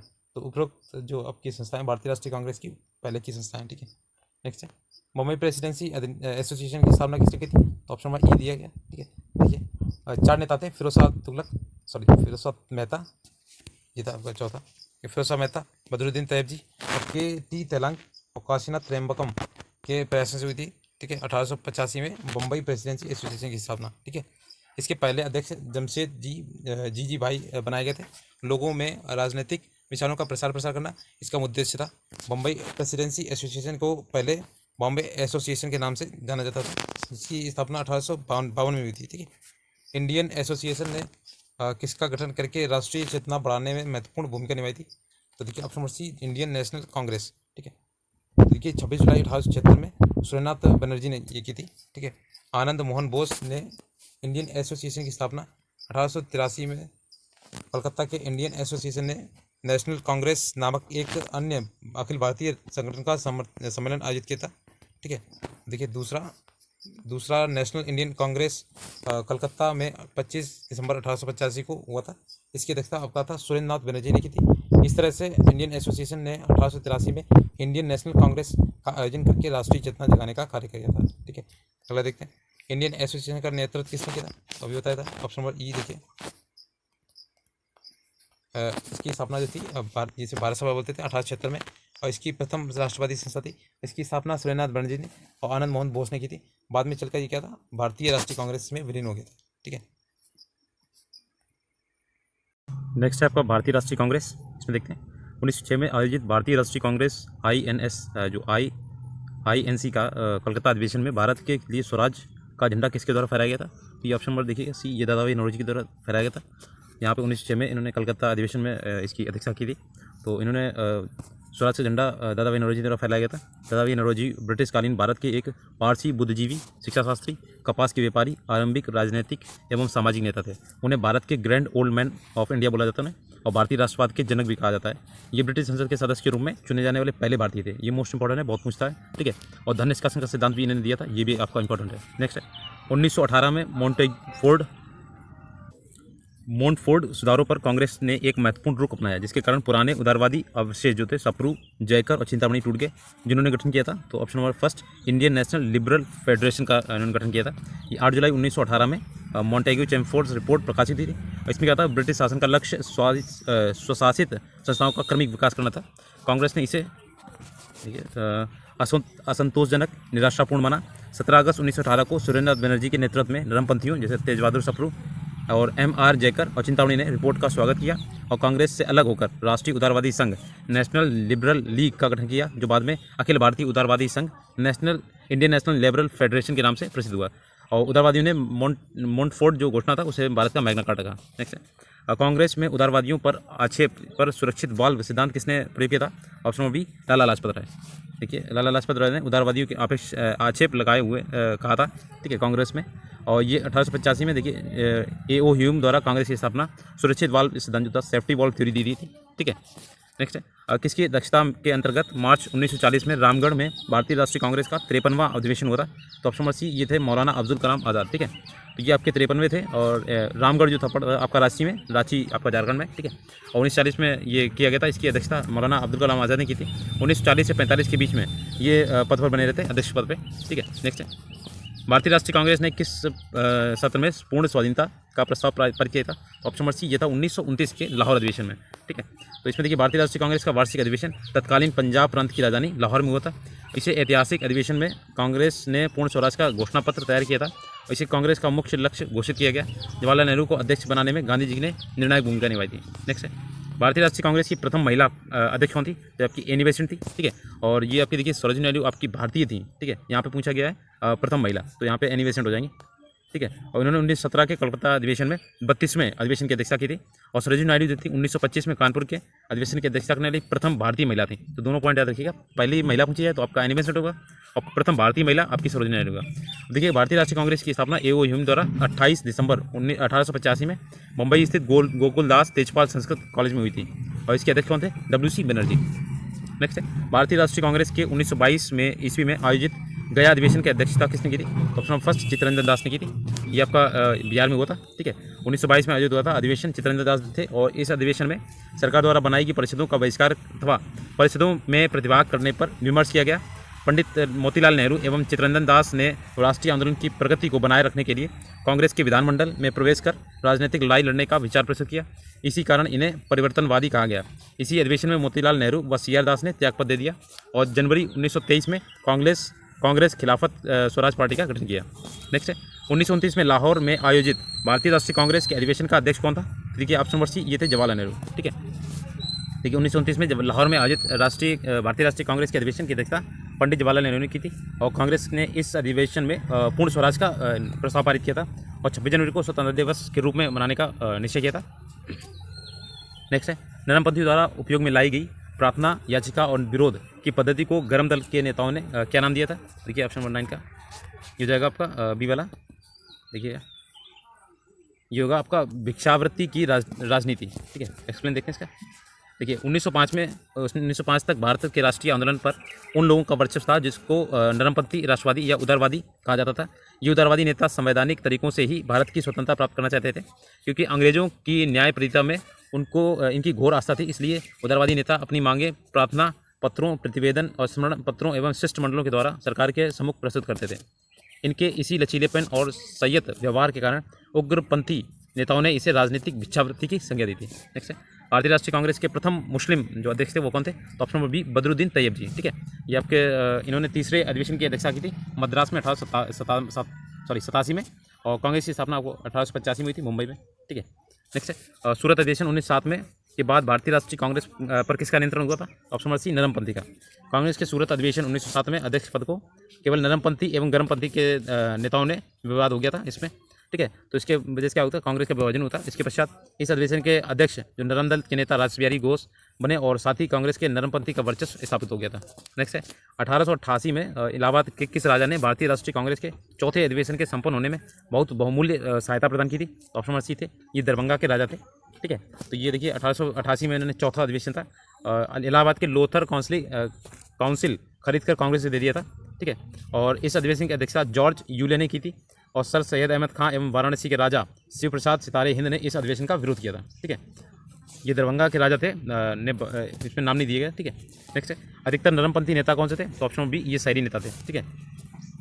देखते हैं इसमें क्या था, प्रारंभ में भारत के अधिकतर नेता नरमपंथी स्वभाव के थे।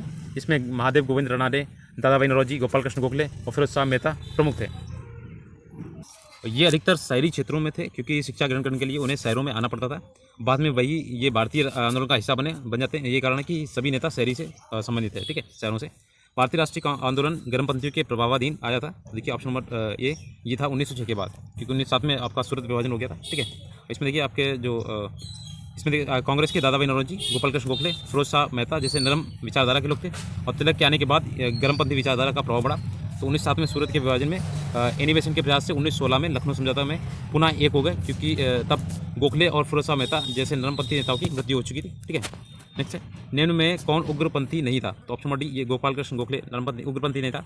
बाकी देखिए गोपाल कृष्ण गोखले कांग्रेस के नरम दल के संबंधित थे, ठीक है।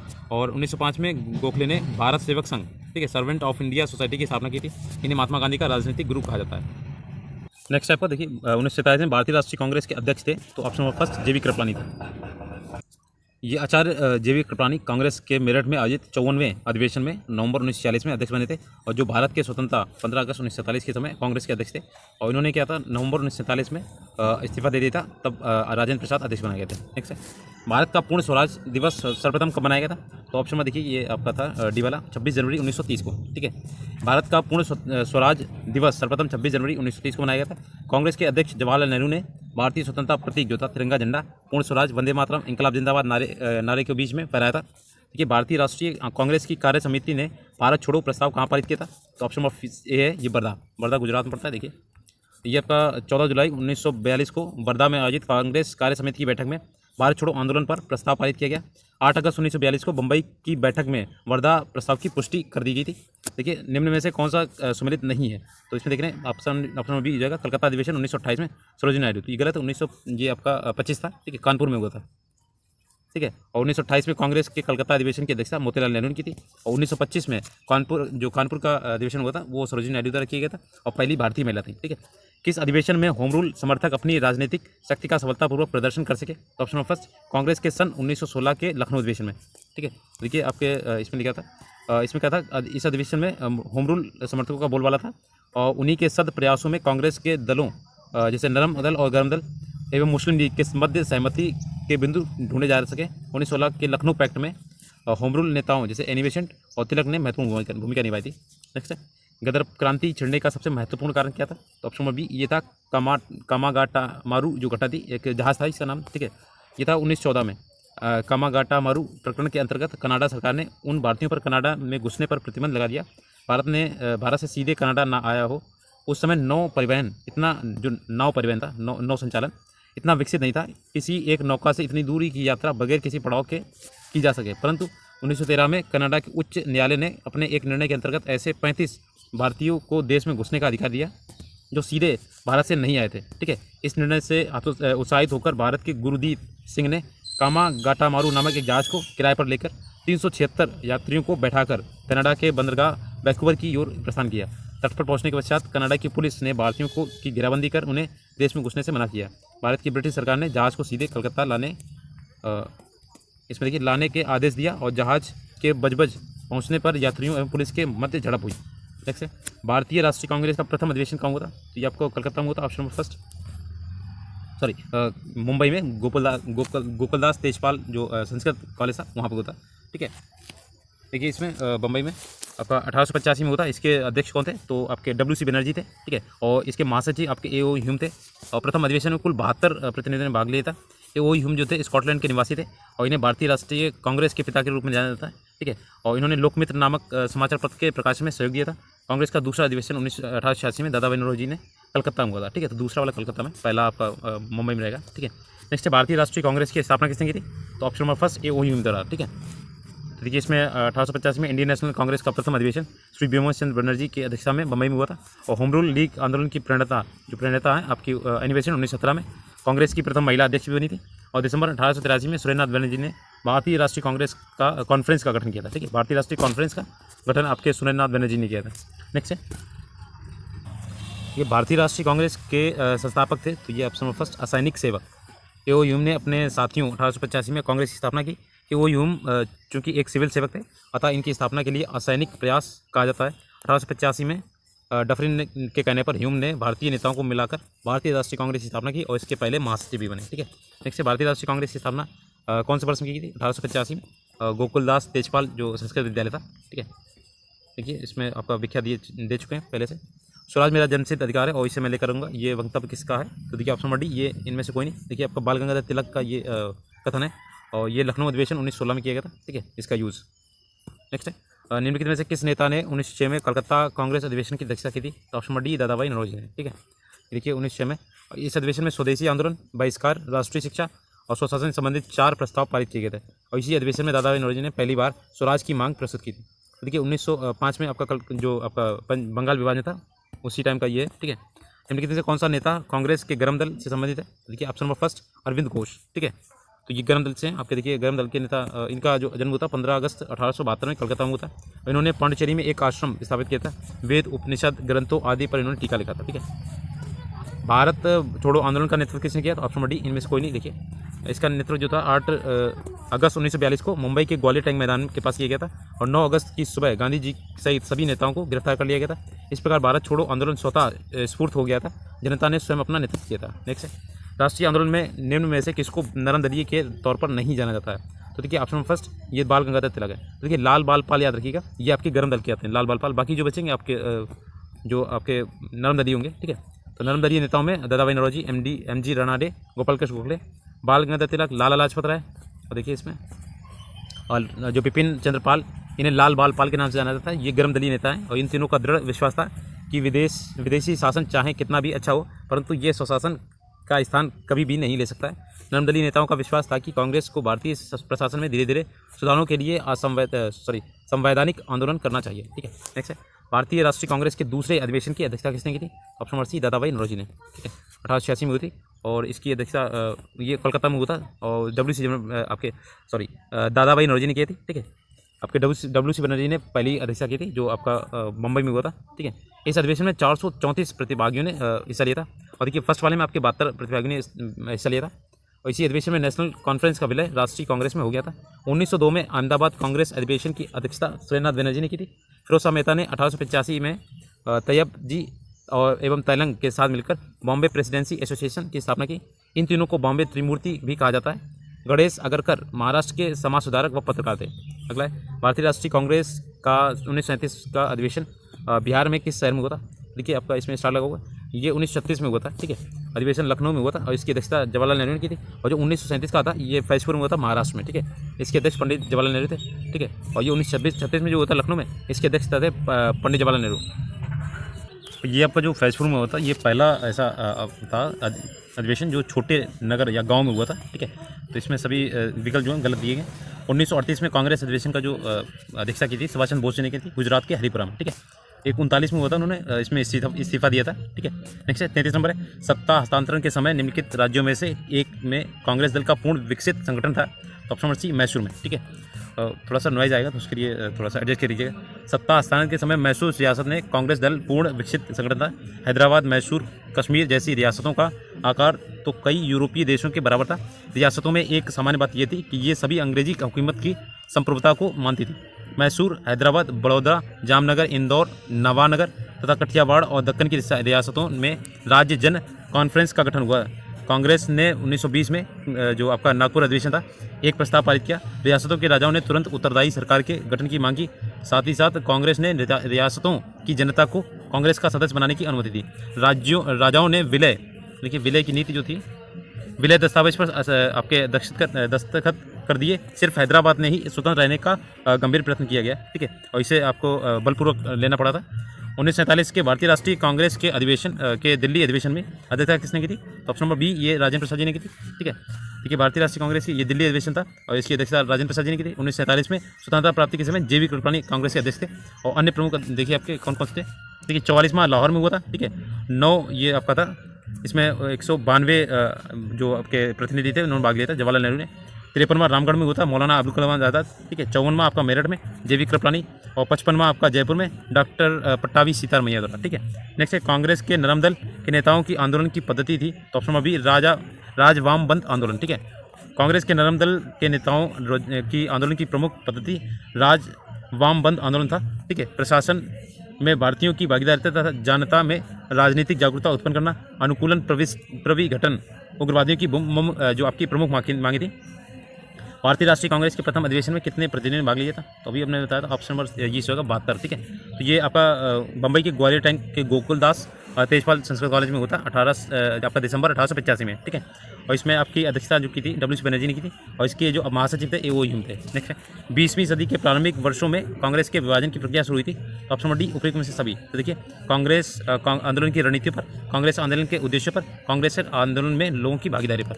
नेक्स्ट है देखिए 20वीं सदी के पहले ये दशक में आपका 1905 से 7 के बीच में कांग्रेस के गर्मपति और नरमपति के पारस्परिक मतभेद उत्पन्न हो गए थे। भारत के सचिव लॉर्ड बर्किन हेड ने 24 नवंबर 1927 को ये चुनौती दी थी कि भारतीय ऐसा संविधान बनाएं जो सभी दलों को मान्य हो।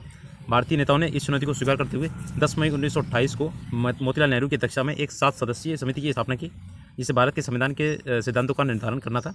और 10 अगस्त 1928 को नेहरू रिपोर्ट प्रस्तुत की गई थी, ठीक है। नेक्स्ट है इंडियन नेशनल कांग्रेस की प्रथम भारतीय महिला अध्यक्ष कौन थी? तो ऑप्शन नंबर सी ये आपके सरोजिनी नायडू थी, ठीक है। भारतीय पूछा गया, अगर वैसे पूछता तो आपका श्रीमती ऐसी एनी बेसेंट हो जाता, ठीक है। 1847 में इंग्लैंड में इनका जन्म हुआ था, ठीक है। और 1917 में ईस्वी में आपके कांग्रेस के कलकत्ता अधिवेशन में ये प्रथम महिला कांग्रेस के अध्यक्ष बनी थी, ठीक है। और 1898 में बनारस में सेंट्रल हिंदू कॉलेज की स्थापना की थी। और जबकि जो प्रथम भारतीय महिला थी आपकी सरोजिनी नायडू थी। और दिसंबर 1925 में ये कानपुर के कांग्रेस के अधिवेशन 40वें अधिवेशन की अध्यक्षता की थी, ठीक है। नेक्स्ट है महात्मा गांधी ने भारतीय राष्ट्रीय कांग्रेस के किस अधिवेशन की अध्यक्षता की थी? तो ऑप्शन बी 1924 के, ये बेलगांव अधिवेशन था, ठीक है। और एकमात्र अधिवेशन था जो कर्नाटक में आपके गांधी जी ने अध्यक्षता की थी बेलगांव के कर्नाटक में, ठीक है। और ये 39वां था, ठीक है। 39वां पूछ देता है, इसमें क्रम भी पूछता है इसमें। और ये इसी सम्मेलन में कांग्रेस और मुस्लिम लीग दोनों अलग हो गए थे। नेक्स्ट है भारतीय राष्ट्रीय कांग्रेस ने मौलिक अधिकार का प्रस्ताव किस अधिवेशन में पारित किया था? ऑप्शन फर्स्ट 1931 के कराची कांग्रेस के अधिवेशन में, ठीक है। देखिए कांग्रेस का जो कराची अधिवेशन था 29 मार्च 1931 को हुआ था। इस अधिवेशन में मौलिक अधिकार का प्रस्ताव पारित किया गया, और इस अधिवेशन की अध्यक्षता सरदार वल्लभ भाई पटेल ने की थी। इसी अधिवेशन में गांधी ने कहा था गांधी मर सकते हैं परंतु गांधीवाद हमेशा जिंदा रहेगा। नेक्स्ट है किसने प्रथम अखिल भारतीय ट्रेड यूनियन कांग्रेस अधिवेशन की अध्यक्षता की थी? ऑप्शन नंबर सी लाला लाजपत राय ने, ठीक है। तो देखिए ये मुंबई में हुआ था, MN जोशी ने किया था, ठीक है। और इसकी स्थापना मूल कारण था 1919 में अंतर्राष्ट्रीय श्रम संगठन की स्थापना हुई थी, अतः भारत भी श्रमिक संगठनों ने आपस में संगठित होने का फैसला किया। इस संगठन के प्रथम अधिवेशन की अध्यक्षता लाला लाजपत राय ने की थी। नेक्स्ट है भारतीय राष्ट्रीय कांग्रेस के 1916 के लखनऊ अधिवेशन में किसने बिहार के नील उगाने वालों को प्रश्न प्रस्तुत किया था? ऑप्शन नंबर फर्स्ट है राजकुमार शुक्ल, काफ़ी पूछा जाता है, ठीक है, याद रखिएगा, एक क्वेश्चन पक्का ऐसा आएगा सर। भारतीय राष्ट्रीय कांग्रेस के 1916 के लखनऊ अधिवेशन में राजकुमार शुक्ल ने बिहार के नील उगाने वाले किसानों का प्रश्न प्रस्तुत किया था।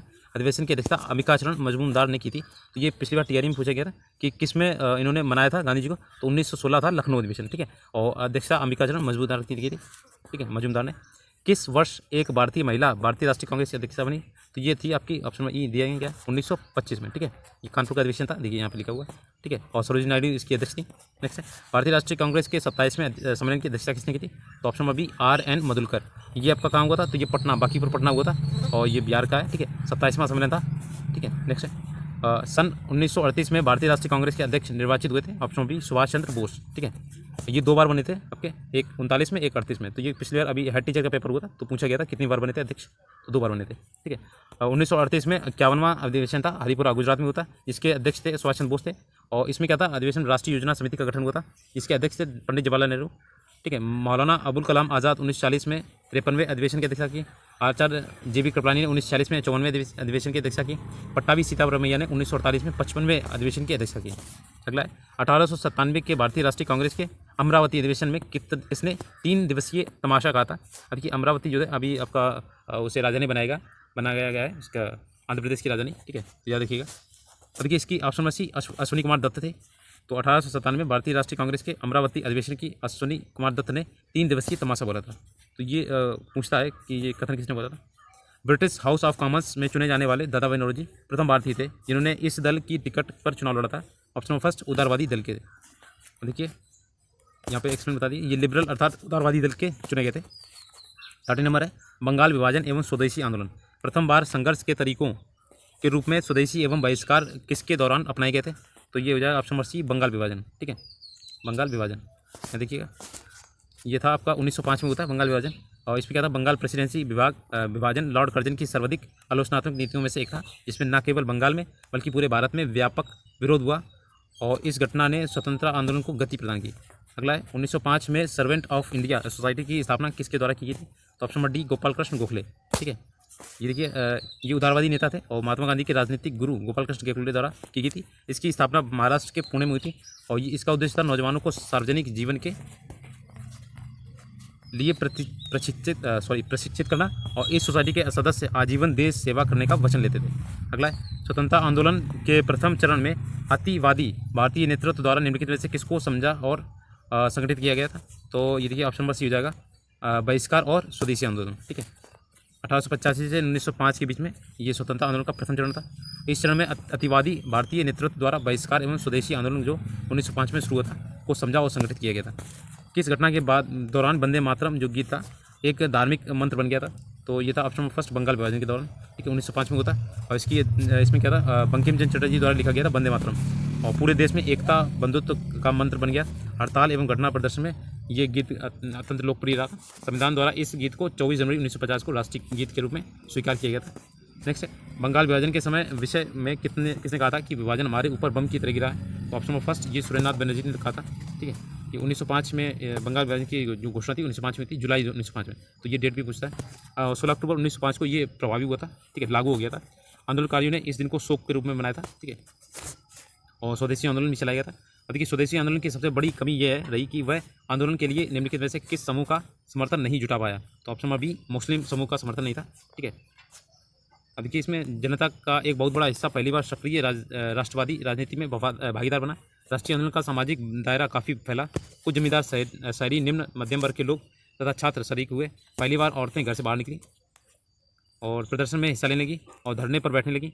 इसी आंदोलन में किसान वर्ग जो विशेषकर निचले तबके थे सम्मिलित नहीं हुए थे। ठीक है, केवल 12 साल इसका अपवाद माना जाता है, जहाँ एक मुसलमान का सवाल है कि स्वदेशी आंदोलन समाज के विभिन्न तबकों के कुछ मुसलमानों को ही अपने साथ ले सका, जबकि बहुसंख्यक मुसलमानों ने साथ नहीं दिया। विशेषकर खेतीहार मुसलमानों ने। इसका प्रमुख कारण था अंग्रेजी हुकूमत द्वारा मुसलमानों में सांप्रदायिकता का जहर घोलना था। इस वर्ग का समर्थन न करना ही स्वदेशी आंदोलन की सबसे बड़ी कमी रही। अगला है स्वदेश बांधव समिति का संस्थापक कौन था? तो option number first Ashwini Kumar Dutt. और ये 6 अगस्त 1905 को स्वदेश बांधव समिति की स्थापना हुई थी। अपने अश्विनी कुमार दत्त ने की थी बंगाल में। ठीक है, और स्वदेशी वस्तुओं की खपत को बढ़ाने देने के लिए इस संगठन का किया गया था, इसका गठन। अगला है बंगाल विभाजन के प्रत्याघात के रूप में कौन सा आंदोलन हुआ था? ऑप्शन नंबर सी स्वदेशी आंदोलन। देखिएगा ये 1903 में अंग्रेजों द्वारा रखा गया था बंगाल विभाजन का प्रस्ताव और इसके विरुद्ध कई बैठकें हुई। बंगाल के नेता सुरेंद्रनाथ बनर्जी और पृथ्वी चंद्र राय ने बंगाली हितवादी एवं संजीवनी जैसे अखबारों द्वारा विभाजन के प्रस्ताव की आलोचना की। इस विभाजन का मूल उद्देश्य भारत की अखंडता को नष्ट करना था। बड़े पैमाने पर इस प्रस्ताव के विरोध के बावजूद लॉर्ड कर्जन ने 1905 में जुलाई 1905 में बंगाल विभाजन की घोषणा कर दी। ठीक है, और ये आपका देखिए स्वदेशी आंदोलन का विचार जो सर्वप्रथम कृष्ण कुमार मित्र के समाचार पत्र संजीवनी से 1905 से प्रस्तुत किया गया था। ठीक है, अगला है 1904 में देवघर में गोल्डन लीग की स्थापना, ब्रिटिश का बहिष्कार और स्वदेशी आंदोलन की प्रगति के लिए की गई थी। तो डी वाला है ऑप्शन नंबर डी बिहार। ठीक है, ये आपका था इसकी स्थापना बिहार के देवघर या जो अभी झारखंड में, ठीक है, वहाँ पर की थी। इनमें से कौन अरार आंदोलन से संबंधित नहीं थे? तो देखिए कौन नहीं थे, ये जाएगा आपका ऑप्शन नंबर ई। देखिए ऊपर में से देखिए यहाँ पे लिखा हुआ है। इसके नेतृत्व थे मौलाना मोहम्मद अली, हकीम अजमल खां और हसन इमाम, मौलाना जफ़र खां और मजरुल हक। तो ये थे सारे। ठीक है, और ये राष्ट्रवादी मुसलमानों का अरार आंदोलन जो था 1910 में स्टार्ट हुआ था। ठीक है, अगला 1904 में किसने अभिनव भारत सोसाइटी की संगठित किया था? Option number B V D Savarkar. ठीक है, और इन्होंने 1904 में मित्र मेला की एक गुप्त सभा का अभिनव भारत में परिवर्तित हो गई थी। अभिनव भारत शाखाएं महाराष्ट्र के अलावा कर्नाटक और मध्य प्रदेश में भी स्थापित की गई। इस संस्था का वार्षिक सम्मेलन गुप्त रूप से होता था। अभिनव भारत ने पांडुरंग महादेव वापट को रूसी क्रांतिकारियों से बम बनाने की कला सीखने के लिए पेरिस भेजा गया था। ठीक है, नेक्स्ट बिहार कांग्रेस कमेटी के पहले अध्यक्ष कौन थे? तो ऑप्शन फर्स्ट हसन इमाम थे। 1909 में बिहार प्रदेश में कांग्रेस कमेटी की स्थापना सोनपुर में हुई थी। ठीक है, इसका पहला अध्यक्ष जो था हसन इमाम को बनाया गया था और 1918 में बॉम्बे में इन्हें अखिल भारतीय कांग्रेस के विशेष सत्र का भी अध्यक्ष चुना गया था। नेक्स्ट है 1905 में विभाजन के पश्चात, यहाँ देखिए विभाजन के पश्चात बंगाल एक प्रांत के रूप में पुनः एकीकृत हुआ था। ऑप्शन नंबर सी 1911 में। देखिएगा 16 अक्टूबर 1905 को बंगाल 2 हिस्सों में विभाजित हुआ। पहले भाग में पूर्वी बंगाल और असम थे, जबकि दूसरे भाग में शेष बंगाल था। ब्रिटिश सम्राट जो जॉर्ज पंचम के स्वागत में आयोजित दिल्ली दरबार में 12 दिसंबर 1911 को सम्राट ने बंगाल विभाजन को रद्द किया और बंगाल का एकीकरण 1912 में संपन्न हुआ। नेक्स्ट है 1905 ईस्वी में बंगाल के विभाजन के समय भारत का वायसराय कौन था? तो option number D Lord Curzon था। देखिए लॉर्ड कर्जन 1899 से 1905 तक ब्रिटिश भारत के वायसराय रहे और 39 वर्ष की आयु में भारत के सबसे कम उम्र के देखिएगा वायसराय बने। और करजन को भारत का सर्वाधिक लोकप्रिय वायसराय के रूप में जाना जाता है। भारतीय राष्ट्रीय कांग्रेस के विभाजन हुआ था सूरत अधिवेशन में, तो ऑप्शन बी 1907 में। ठीक है, देखिए 26 दिसंबर 1907 को भारतीय राष्ट्रीय कांग्रेस का अधिवेशन सूरत में हुआ था और कांग्रेस विभाजित हो गई थी। इस अधिवेशन में नरम दल गरम दल बन गए थे। ठीक है, और इसकी अध्यक्षता किसने की थी? डॉक्टर रास बिहारी घोष ने, उदारवादी थे ये। और 1916 में कांग्रेस के लखनऊ अधिवेशन में इसकी अध्यक्षता अंबिकाचरण मजबूदार ने की थी। पुनः दोनों दलों में आपस में विलय हो गया। तो इस तरीके से याद रखिए, मजबूरी में इन्होंने ये विलय कर लिया था आपस में। 16 आपका 16 नंबर देखिए बंगाल विभाजन हुआ था। तो ये आपका देखिए वैसे तो हुआ था 16 अक्टूबर 1905 को प्रभावी हुआ था। ठीक है, और ये आपका विभाजन की जो घोषणा थी लॉर्ड कर्जन ने 19 जुलाई को की थी। ठीक है, लागू हुआ था आपका 16 अक्टूबर को 1905 में, और जो आपका घोषणा की थी 19 जुलाई को की थी 1905 में। ठीक है, कहाँ की थी? 2 प्रांत थे, पश्चिमी बंगाल, बिहार, उड़ीसा सहित पूर्वी बंगाल, असम सहित के रूप में की गई थी। अतः इसमें कोई भी सही नहीं है। ठीक है, नेक्स्ट 1905 में विभाजित किया हुआ था बंगाल विभाजन। इसके विरोध के फलस्वरूप ये दोबारा एकीकृत कब हुआ था? तो देखिए ऑप्शन नंबर सी 1911 में, जो आपका दिसंबर 1911 में ब्रिटिश सम्राट जो थे जॉर्ज पंचम और सामग्री के भारत आगमन के अवसर पर बंगाल विभाजन को रद्द किया गया था। बंगाल विभाजन को रद्द करने के फलस्वरूप बंगाल में एक नए प्रांत का गठन हुआ था, और जिसमें सिलहट के अतिरिक्त समस्त बंगाली भाषी जिले शामिल थे। उड़ीसा और बिहार को अलग बंगाल से पृथक कर दिया गया था। असम का एक पृथक कमिश्नरी के रूप में गठन हुआ था। नेक्स्ट है, कांग्रेस ने स्वराज प्रस्ताव वर्ष 1905 में पारित किया था, और ये प्रस्ताव का इसका उद्देश्य क्या था? ऑप्शन नंबर बी ये था स्वशासन सुनिश्चित करना। ठीक है, देखिए कांग्रेस ने ये प्रस्ताव पारित किया था और इसका उद्देश्य था स्वशासन सुनिश्चित करना। 1905 में हुए कांग्रेस के बनारस अधिवेशन की अध्यक्षता करते हुए गोपाल कृष्ण गोखले ने स्वदेशी और बहिष्कार आंदोलन का समर्थन किया। 1906 में कलकत्ता में हुए कांग्रेस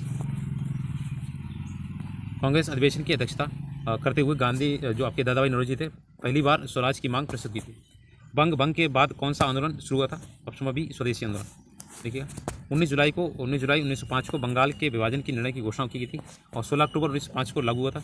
इसके विरोध में कांग्रेस के बनारस अधिवेशन 1905 की अध्यक्षता गोपाल कृष्ण गोखले ने की थी और इसमें स्वदेशी और बहिष्कार आंदोलन का अनुमोदन किया गया था।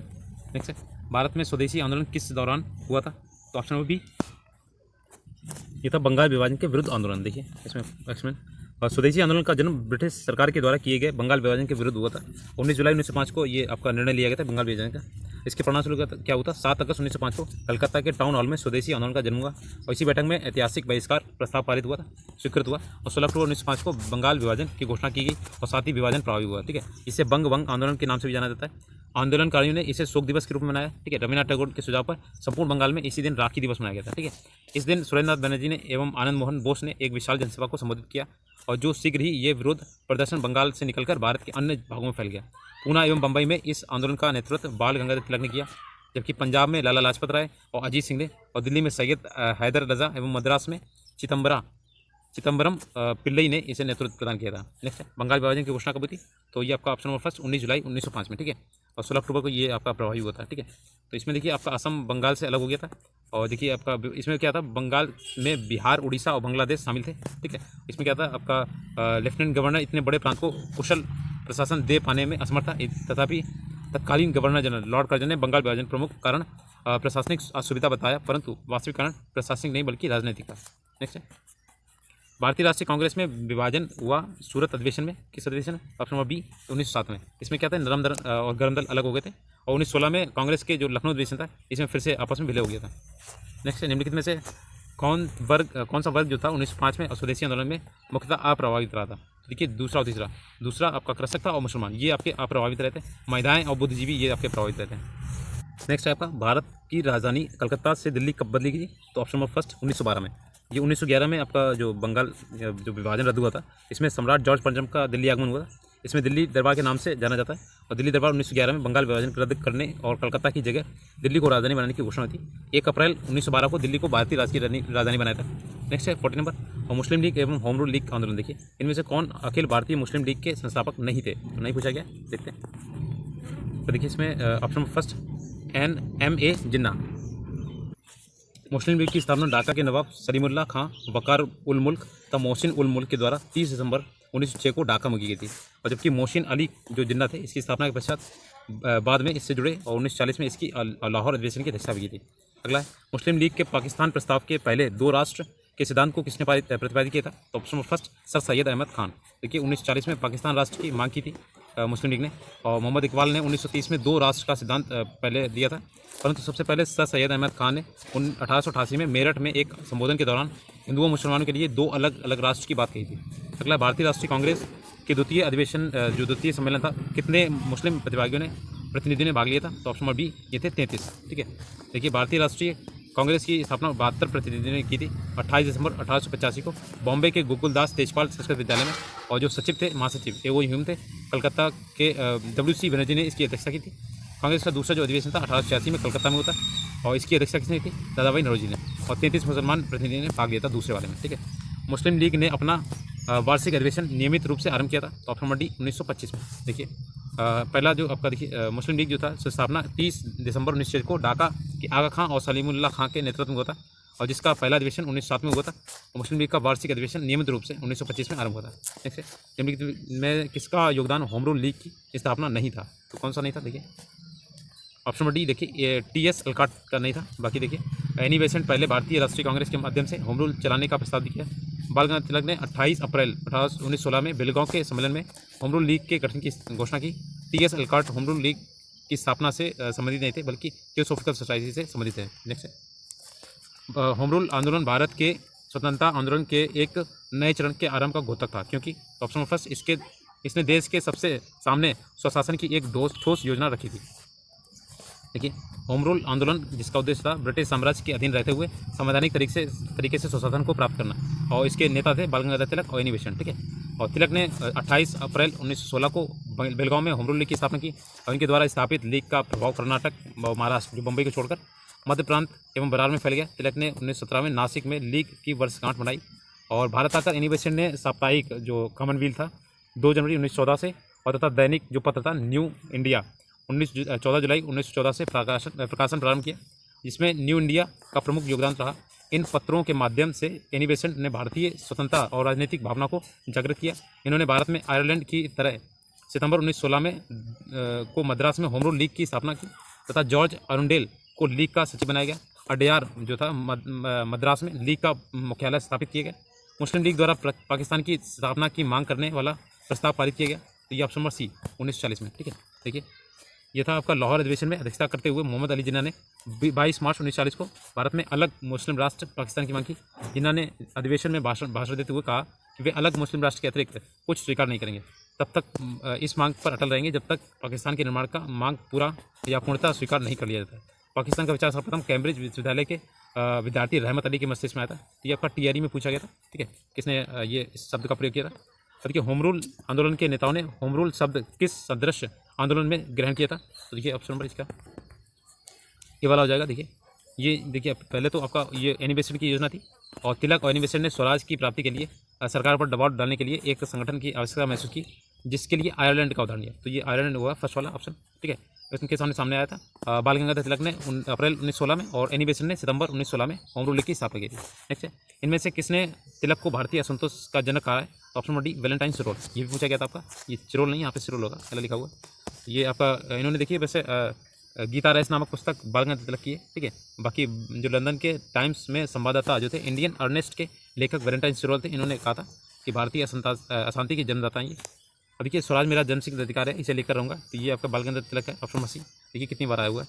ठीक है, और तिलक ने स्वदेशी बहिष्कार, राष्ट्रीय शिक्षा, स्वराज का समर्थन। बाल गंगाधर तिलक ने अप्रैल 1916 में बेलगांव पूना में होम रूल लीग की स्थापना की थी। ठीक है, नेक्स्ट निम्नलिखित में से किसने ऑल इंडिया मुस्लिम लीग की स्थापना की थी? तो ऑप्शन नंबर डी, नवाब सलीमुल्लाह खां। ठीक है, इसका नेतृत्व देखिए ये जो थे H आगा खां के नेतृत्व में मुसलमानों का एक दल वायसराय लॉर्ड मिंटो से 1 अक्टूबर 1906 को शिमला में मिला। इस प्रतिनिधि मंडल ने वायसराय से अनुरोध किया कि प्रांतीय, केंद्रीय व स्थानीय निर्वाचन हेतु पृथक सांप्रदायिक निर्वाचन व्यवस्था मुसलमानों के लिए की जाए। मिंटो ने इनकी मांगों को समर्थन दिया। इसके फलस्वरूप मुस्लिम जो थे नेताओं ने ढाका के नवाब सलीमुल्लाह के नेतृत्व में 30 दिसंबर 1906 को ढाका में मुस्लिम लीग की स्थापना की। नेक्स्ट 1916 में बाल गंगाधर तिलक के पक्ष में अदालत में पैरवी करने वाले वकीलों का नेतृत्व कौन कर रहा था? देखिए ये हो जाएगा आपका ऑप्शन नंबर फर्स्ट, ये थे आपके मोहम्मद अली जिन्ना। ठीक है, महाराष्ट्र में क्रांतिकारी गतिविधियों में प्रोत्साहन या होम रूल की बढ़ती लोकप्रियता के कारण अंग्रेजों ने तिलक व राजद्रोह का मुकदमा चलाया। तिलक की पैरवी मोहम्मद अली जिन्ना ने की, और तिलक ने गणपति महोत्सव और शिवाजी महोत्सव शुरू किया था। अगला, साम्राज्य के अंतर्गत स्वशासन नामक उद्देश्य को मुस्लिम लीग ने कब स्वीकार किया था? तो ऑप्शन नंबर बी, 1913 में। ठीक है, ये आपका था अखिल भारतीय मुस्लिम लीग ब्रिटिश भारत में एक राजनीतिक पार्टी थी। इसकी स्थापना ढाका बांग्लादेश में 1906 में हुई थी। इस पार्टी ने स्वशासन उद्देश्य को 1913 में स्वीकार किया था। ठीक है, नेक्स्ट है क्रांतिकारी गतिविधियाँ। देखिए, हिंदुस्तान सोशलिस्ट रिपब्लिकन आर्मी का गठन किसने किया था? तो ये यहाँ पे स्टार लगा हुआ था। देखिए, इसकी स्थापना जो थी अक्टूबर 1924 में रामप्रसाद बिस्मिल, योगेंद्र चंद्र चटर्जी, चंद्रशेखर आज़ाद और सचिन चांदियाल ने की थी कानपुर में। ठीक है, 1928 में, सितंबर 1928 में देखिएगा दिल्ली के फिरोजशाह कोटला मैदान में हिंदुस्तान सोशलिस्ट रिपब्लिकन एसोसिएशन की स्थापना चंद्रशेखर आज़ाद ने की थी। तो दोनों याद रखिएगा, ये हिंदुस्तान रिपब्लिकन एसोसिएशन है और ये आपका है हिंदुस्तान सोशलिस्ट रिपब्लिकन एसोसिएशन। ये आपका 28 में होता, 1928 में, ये आपका 1924 में होता। ठीक है, इसमें केवल चंद्रशेखर आज़ाद का नेतृत्व किया था। ठीक है, 1931 में चंद्रशेखर आज़ाद की मृत्यु हुई थी। तो ऑप्शन नंबर सी इलाहाबाद में हुई थी। ठीक है, इन्हें फांसी दी गई थी। ठीक है, सॉरी, फांसी इन्हें नहीं दी गई, सुखदेव, भरत सिंह और राजगुरु को दी गई थी। और इन्हें अल्फ्रेड पार्क जो था 27 फरवरी 1931 को इलाहाबाद के प्रयागराज में अल्फ्रेड पार्क आज़ाद पार्क में चंद्रशेखर आज़ाद की मृत्यु हुई थी। इनका जन्म 23 जुलाई 1906 में मध्य प्रदेश के अलीराजपुर में होता। इनका वास्तविक नाम जो था चंद्रशेखर तिवारी था। और 1921 में असहयोग आंदोलन में भाग लेते हुए इन्हें गिरफ्तार कर लिया गया था। अदालत में मजिस्ट्रेट से पूछने पर इन्होंने अपना नाम आज़ाद बताया था और तभी से इनका उपनाम आज़ाद हो गया था। इनका नाम जो था स्वतंत्रता आंदोलन के दौरान काकोरी ट्रेन डकैती, असेंबली में बम विस्फोट, सॉर्डर्स की हत्या जैसे कई हिंसक कृत्यों में शामिल है। नेक्स्ट है सुखदेव भगत सिंह राजगुरु को किस तारीख को फांसी दी गई? तो ये ऑप्शन देखिए 23 मार्च 1931। इसकी फिल्म भी बनी है, ऑप्शन भी देखिए इसी नाम से। ये आपके 1928 में कांग्रेस पुलिस अधिकारी जॉन सॉर्डर्स को गोली मार दी थी और इस षड्यंत्र में तीनों क्रांतिकारी भगत सिंह, राजगुरु और सुखदेव को फांसी दे दी गई थी। तीनों क्रांतिकारी को 23 मार्च 1931 को लाहौर के सेंट्रल जेल में फांसी दी गई थी। नेक्स्ट है सरदार उधम सिंह ने किसे मारा था? तो ये आपके ऑप्शन सी माइकल ओडायर। ठीक है, ये वो वाला डायर नहीं था जिसने गोली चलाई थी, ये दूसरा था। ठीक है, इन्होंने अपना नाम जो था मोहम्मद सिंह आज़ाद रखा था। इन्होंने लेफ्टिनेंट गवर्नर माइकल ओडायर को पंजाब में 1919 में विरोध प्रदर्शन के विवश रूप में कुचलने का संचालन किया था। इसके प्रक्रिया में उधम सिंह ने ब्रिटेन में जाकर जनरल ओडायर को हत्या की थी। इसके लिए उन्हें 1940 में फांसी दे दी गई। और देखिए चटगांव शस्त्रागार धावे कौन सा संबंधित है? ऑप्शन नंबर डी ये था सूर्यसेन। ठीक है, चटगांव शस्त्रागार धावे बंगाल के प्रसिद्ध क्रांतिकारी सूर्यसेन से संबंधित है। सूर्यसेन ने इंडियन रिपब्लिकन आर्मी तो IRA की स्थापना की थी और इसके नेतृत्व में IRA के सदस्य 18 अप्रैल 1930 में चटगांव शस्त्रागार में आक्रमण कर हथियारों पर कब्जा कर लिया था। नेक्स्ट है मुख्य खालसा दीवान ने किसको गिरे हुए सिख और अपराधी के रूप में घोषित किया? तो ऑप्शन नंबर बी गदर पार्टी के क्रांतिकारी। ठीक है, तो इन्होंने इसमें देखिए उस समय जो था स्वर्ण मंदिर के ग्रंथियों द्वारा अंग्रेजी हुकूमत के प्रति वफादारी को दिखाने के लिए गदर आंदोलनकारियों के खिलाफ हुक्मनामा जारी किया गया था, उन्हें विधर्मी घोषित किया गया। नेक्स्ट है आपका निम्नलिखित में से कौन सा सुमेलित नहीं है? तो देखिए चौरी चौरा कांड ये आपका गलत है। देखिए ये वैसे आपका 1922 में होता है। 4 फरवरी 1922 को चौरी चौरा नामक गांव में होता गोरखपुर में। गांधी जी ने दांडी यात्रा जो था गांधी जी ने अपने 78 समर्थकों के साथ में 12 मार्च 1930 से साबरमती के आश्रम में यात्रा की शुरुआत की थी और 6 अप्रैल 1930 को दांडी पहुँचकर वहाँ नमक बनाया था और नमक कानून तोड़ा था। ठीक है, और गांधी जो इरविन समझौता था आपका 5 मार्च 1931, पूना पैक्ट आपका 24 सितंबर 1932 में होता। अगला है इनमें से कौन काकोरी ट्रेन डकैती से संबंधित नहीं थे? कौन नहीं थे? तो ऑप्शन नंबर डी सुखदेव नहीं थे। ठीक है, बाकी आपके रामप्रसाद बिस्मिल, अशफाकुल्लाह खां और रोशन सिंह और राजेंद्र लाहिड़ी। ठीक है, तो ये थे आपके। और 23 मार्च को इन्हें फांसी दी गई थी भगत सिंह, सुखदेव और राजगुरु को। और इसमें काकोरी ट्रेन डकैती में 9 अगस्त 1925 को हिंदुस्तान रिपब्लिकन एसोसिएशन के क्रांतिकारियों द्वारा गठित की गई थी। इसमें रामप्रसाद बिस्मिल, अशफाकुल्लाह खां, रोशन सिंह और राजेंद्र लाहिड़ी 10 क्रांतिकारी शामिल थे। काकोरी ट्रेन डकैती कांड का नाम परिवर्तित कर अब काकोरी ट्रेन एक्शन कर दिया गया। तो यह देखिएगा, ये करंट का आपका है क्वेश्चन। फणींद्र नाथ घोष जिसकी गवाही से भगत सिंह, सुखदेव, राजगुरु की फांसी हुई थी, की हत्या किसने की थी? तो ऑप्शन अभी बैकुंठ शुक्ला ने की थी। ठीक है,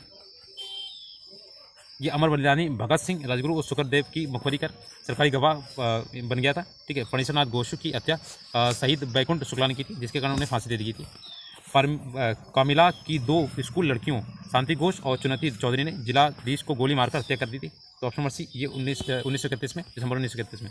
ठीक है, इसका जो अधिकारी था BG स्टीवेशन को गोली मारी थी। ठीक है, नेक्स्ट है लखनऊ और सहारनपुर के बीच चलने वाली नंबर 8 डाउन ट्रेन 9 अगस्त 1925 को किस जगह पर रोककर लूटा गया था? देखिए ये थी ऑप्शन नंबर बी काकोरी। ठीक है, काकोरी ट्रेन थी। तो ये लखनऊ के सहारनपुर संभाग के काकोरी नामक स्थान पर 9 अगस्त 1925 को 8 down Saharanpur Lucknow passenger train डकैती कर डालकर सरकारी खजाने को लूटा गया था। इसे काकोरी कांड कहते हैं। ठीक है, इनमें से किसको मुजफ्फरपुर बम कांड के आरोप में फांसी दी गई थी? तो ऑप्शन नंबर ई देखिए ये था आपका। देखिए इसमें प्रफुल्ल चाकी और खुदीराम बोस को 30 अप्रैल 1908 को ये अंजाम दिया गया था। ठीक है, और इसमें पुलिस ने बचने के लिए प्रफुल्ल चाकी ने तो आत्महत्या कर ली थी और खुदीराम बोस को पकड़कर 11 अगस्त 1908 को फांसी दे दी गई थी। तो ये आपका TRE में क्वेश्चन पूछा गया था। अभिनव भारत क्रांतिकारियों के एक गुप्त संगठन का निर्माण 1904 में इन नेताओं में से किसने किया था? Option number first Veer Savarkar, ठीक है, देखिए वी डी सावरकर बोलते हैं। तो अभिनव भारत क्रांतिकारियों का एक गुप्त संगठन था 1904 में, ठीक है। और आपके देखिए 1899 में आपके मित्रों एक छोटा सा समूह बनाया था जो भारत की स्वतंत्रता के प्रति समर्पित था। उन्होंने गोपनीयता की शपथ ली और संगठन में फ्रेंड्स यूनियन का या मित्र मेला नाम से पुकारने लगे। 1904 में यही समूह जो था अभिनव भारत में चेंज हो गया था, ठीक है। नेक्स्ट, मैडम कामा ने भारत की तिरंगी स्वतंत्रता ध्वज को फहराया था। तो ऑप्शन नंबर सी स्टुटगार्ट में फैलाया था, ठीक है। तो ये देखिए आपका स्टुटगार्ट, ये आपका 22 अगस्त 1907 को जर्मनी में स्टुटगार्ट है। वहाँ इंटरनेशनल सोशलिस्ट कांग्रेस में भारतीय स्वतंत्रता के ध्वज तिरंगा को बुलंद किया।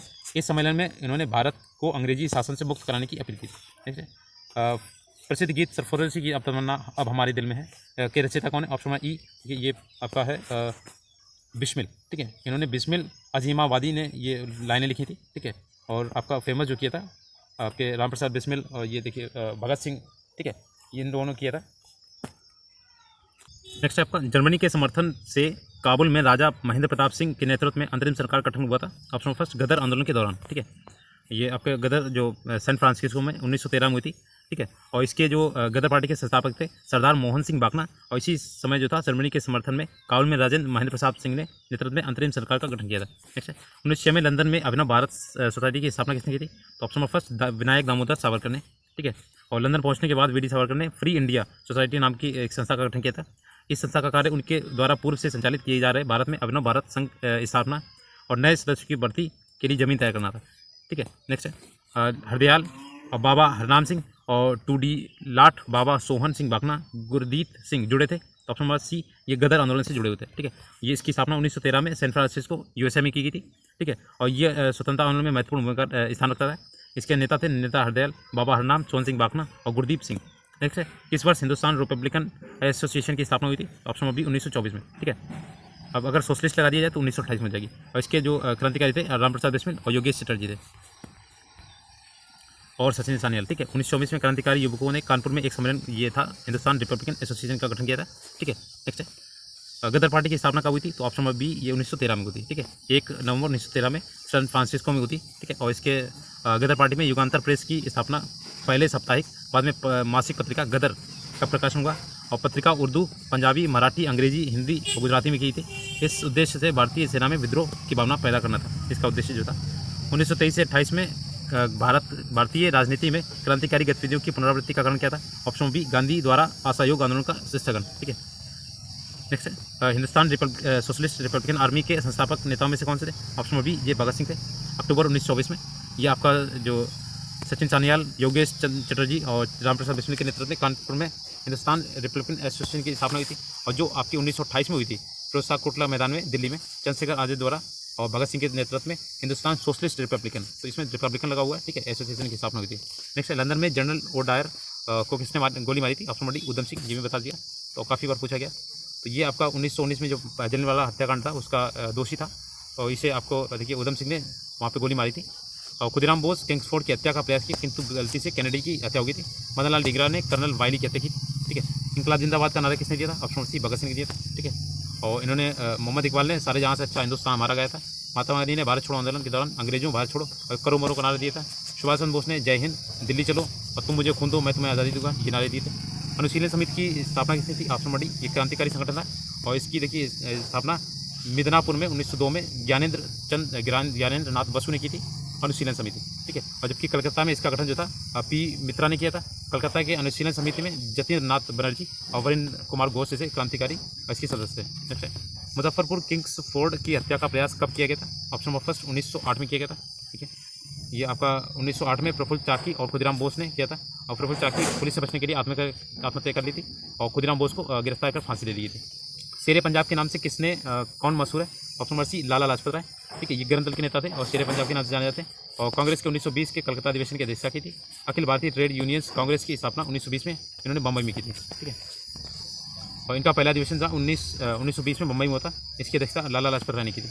कर्जन वायली की हत्या के आरोप में किसे मृत्युदंड दिया गया था? ऑप्शन फर्स्ट, मदन लाल ढींगरा को। देखिए कर्जन वायली जो था आपका ये 1909 में मदन लाल ढींगरा ने इंडियन ऑफिस के राजनीतिक सलाहकार कर्जन वायली की हत्या कर दी थी और ढींगरा को गिरफ्तार कर फांसी दे दी गई थी। नेक्स्ट है पटना में 1913 में अनुशीलन समिति की एक शाखा जो थी आपकी ऑप्शन सी सत्येंद्रनाथ सान्याल ने की थी, ठीक है। और काफ़ी पूछा जाता था, थियरी में पूछा गया था। और ये आपका देखिए बंग विरोधी आंदोलन में क्रम में बंगाल में क्रांतिकारी राष्ट्रवाद का प्रसार हुआ। युवाओं ने अनुशीलन समितियों के माध्यम से सरकार के विरुद्ध हिंसात्मक संघर्ष की प्रेरणा दी थी। इसका प्रभाव बिहार में भी पड़ा था। और ढाका अनुशीलन समिति के सदस्य रेवती नाग ने भागलपुर और यदुनाथ सरकार ने बक्सर में और युवा क्रांतिकारियों को प्रशिक्षण देने के लिए उपाय किए थे। नेक्स्ट है, भूपेन्द्र नाथ दत्त ने पटना में भवानी मंदिर नामक क्रांतिकारी संस्था की स्थापना की थी। सरकार के विरोध में असेंबली में बम फेंकने के समय भगत सिंह की उम्र क्या थी? तो देखिए ये आपका पूछा गया 21 साल से थोड़ा ज़्यादा थी, ऑप्शन नंबर बी, ठीक है। और इन्होंने फेंका कब था? तो 28 सितंबर 1907 को इनका जन्म हुआ था। और बम फेंका था 8 अप्रैल 1929 को, तब इनकी 21 से थोड़ी ज़्यादा थी। बंगाल में अनुशीलन समिति के संस्थापक ऑप्शन फर्स्ट पी प्रथम मित्रा, ठीक है। प्रथम नाथ मित्रा थे और सतीश चंद्र बोस का योगदान था। और 1901 में अनुशीलन समिति का जन्म हुआ था। इसका नाम जो था भारत अनुशीलन समिति था। और प्रथम नाथ मित्रा का उपाध्यक्ष चित्तरंजन दास और अरविंद घोष थे। 1904 में स्थापित अभिनव भारत क्या था? तो ये ऑप्शन फर्स्ट क्रांतिकारी गतिविधियों से संबंधित एक गुप्त संस्था थी, ठीक है। और ये आपके देखिए मित्र मेला के नाम से था और इसे आपको बाद में चेंज करके अभिनव भारत कर दिया गया था, ठीक है। विनायक दामोदर सावरकर ने ये स्थापना की थी 1899 में।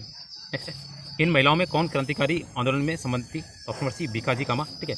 और 1907 में इन्होंने क्या थी? स्टुअर्ट जो जर्मनी में था, अंतर्राष्ट्रीय सामाजिक कांग्रेस में भाग लिया था और इन्होंने झंडा वहाँ फहराया था, ठीक है। मदर ऑफ इंडियन रेवोल्यूशन के नाम से इन्हें जाना जाता था, ठीक है। नेक्स्ट, काकोरी ड्रेन डकैती कांड में किन क्रांतिकारियों को फांसी की सजा दी गई थी? ऑप्शन फर्स्ट रामप्रसाद बिस्मिल और अशफाकुल्लाह खां को, ठीक है। तो ये 9 अगस्त 1925 को एसोसिएशन के सदस्य ने सहारनपुर लखनऊ लाइन में 8 डाउन रेलगाड़ी को काकोरी नामक स्थान पर रोककर खजाना लूटा था। और काकोरी कांड के तहत रामप्रसाद बिस्मिल गोरखपुर से, अशफाकुल्लाह खां फैजाबाद से और ठाकुर रोशन सिंह इलाहाबाद से और राजेंद्र प्रसाद गोंडा को फांसी दी गई थी, ठीक है। इसी जगह पर फांसी दी गई थी।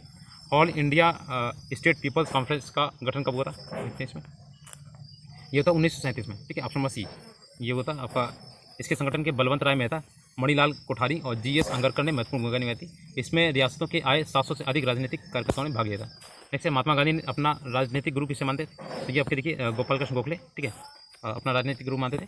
और राजनीतिक गुरु एम जी रणराय को मानते थे, ये गोपाल कृष्ण इन्हें मानते थे, ठीक है। नेक्स्ट, बाल गंगाधर तिलक लोकमान्य के नाम से जाना जाने लगे कब? जब देखिए ऑप्शन ई दिया गया, इन्होंने जो आपका था बाल गंगाधर तिलक ने संपूर्ण महाराष्ट्र में कर न देने का आंदोलन चलाया। इसी दौरान जनता ने इन्हें लोकमान्य के नाम से विभूषित किया था। भारतीय क्रांति की जननी, तो option number D madam Bhikaji Rustom Cama, ठीक है। तो 1907 में क्या किया था? जर्मनी के स्टुटगार्ट में अंतर्राष्ट्रीय समाजवादी कांग्रेस में भाग लिया था और पहली बार वहाँ पर भारत के झंडे को फहराया था, ठीक है। नेक्स्ट है, मैडम कामा ने 1907 में प्रथम तिरंगा कहाँ फहराया था? तो स्टुटगार्ट में था, ऑप्शन नंबर डी 1907 में, ठीक है। और इन्होंने क्या था आपके इंग्लैंड में भारतीय युवाओं को संगठित किया और तो फ्री इंडिया सोसाइटी की स्थापना की और वंदे मातरम नामक समाचार पत्र निकाला। अपनी क्रांतिकारी भावनाओं को मुखर अभिव्यक्ति आरंभ की। 1908 में बाल गंगाधर तिलक को जेल हुई थी। तो देखिए कितने वर्ष की हुई थी? ऑप्शन बी ये थी आपका, इसमें दिया गया, देखिए ये 6 वर्ष की हुई थी, ठीक है। देखिए ये 23 जुलाई 1856 को इनका जो था जन्म हुआ था, महाराष्ट्र के रत्नागिरी जिले में हुआ था, ठीक है। तिलक ने 1908 में क्रांतिकारी प्रफुल्ल चाकी, खुदीराम बोस के बम हमलों का समर्थन किया, जिसकी वजह से इन्हें बर्मा स्थित मांडेल जेल के 6 वर्ष का इन्हें भेजा गया था, ठीक है। और इन्होंने मराठा एवं केसरी नामक 2 समाचार पत्र निकाले थे। इन दोनों समाचार पत्रों में उन्होंने अंग्रेजों के शासन की क्रूरता, भारतीय संस्कृति के प्रति हीन भावना की बहुत आलोचना की थी। ब्रिटिश शासन वैलेंटाइन स्टोर ने इन्हें अशांति का पिता कहा था और भारतीय इन्हें हिंदू राष्ट्रवाद का पिता कहते थे। तो ये आपका सेकंड पार्ट है और ये कंप्लीट हो गया। इसके बाद थर्ड पार्ट आएगा। तो अगर आपको ये सेशन अच्छा लगा तो प्लीज़ लाइक से सब्सक्राइब कीजिएगा, ठीक है। और आपका जो ये बुक है मैं कंप्लीट करा दूँगा, ठीक है। Thanks for watching.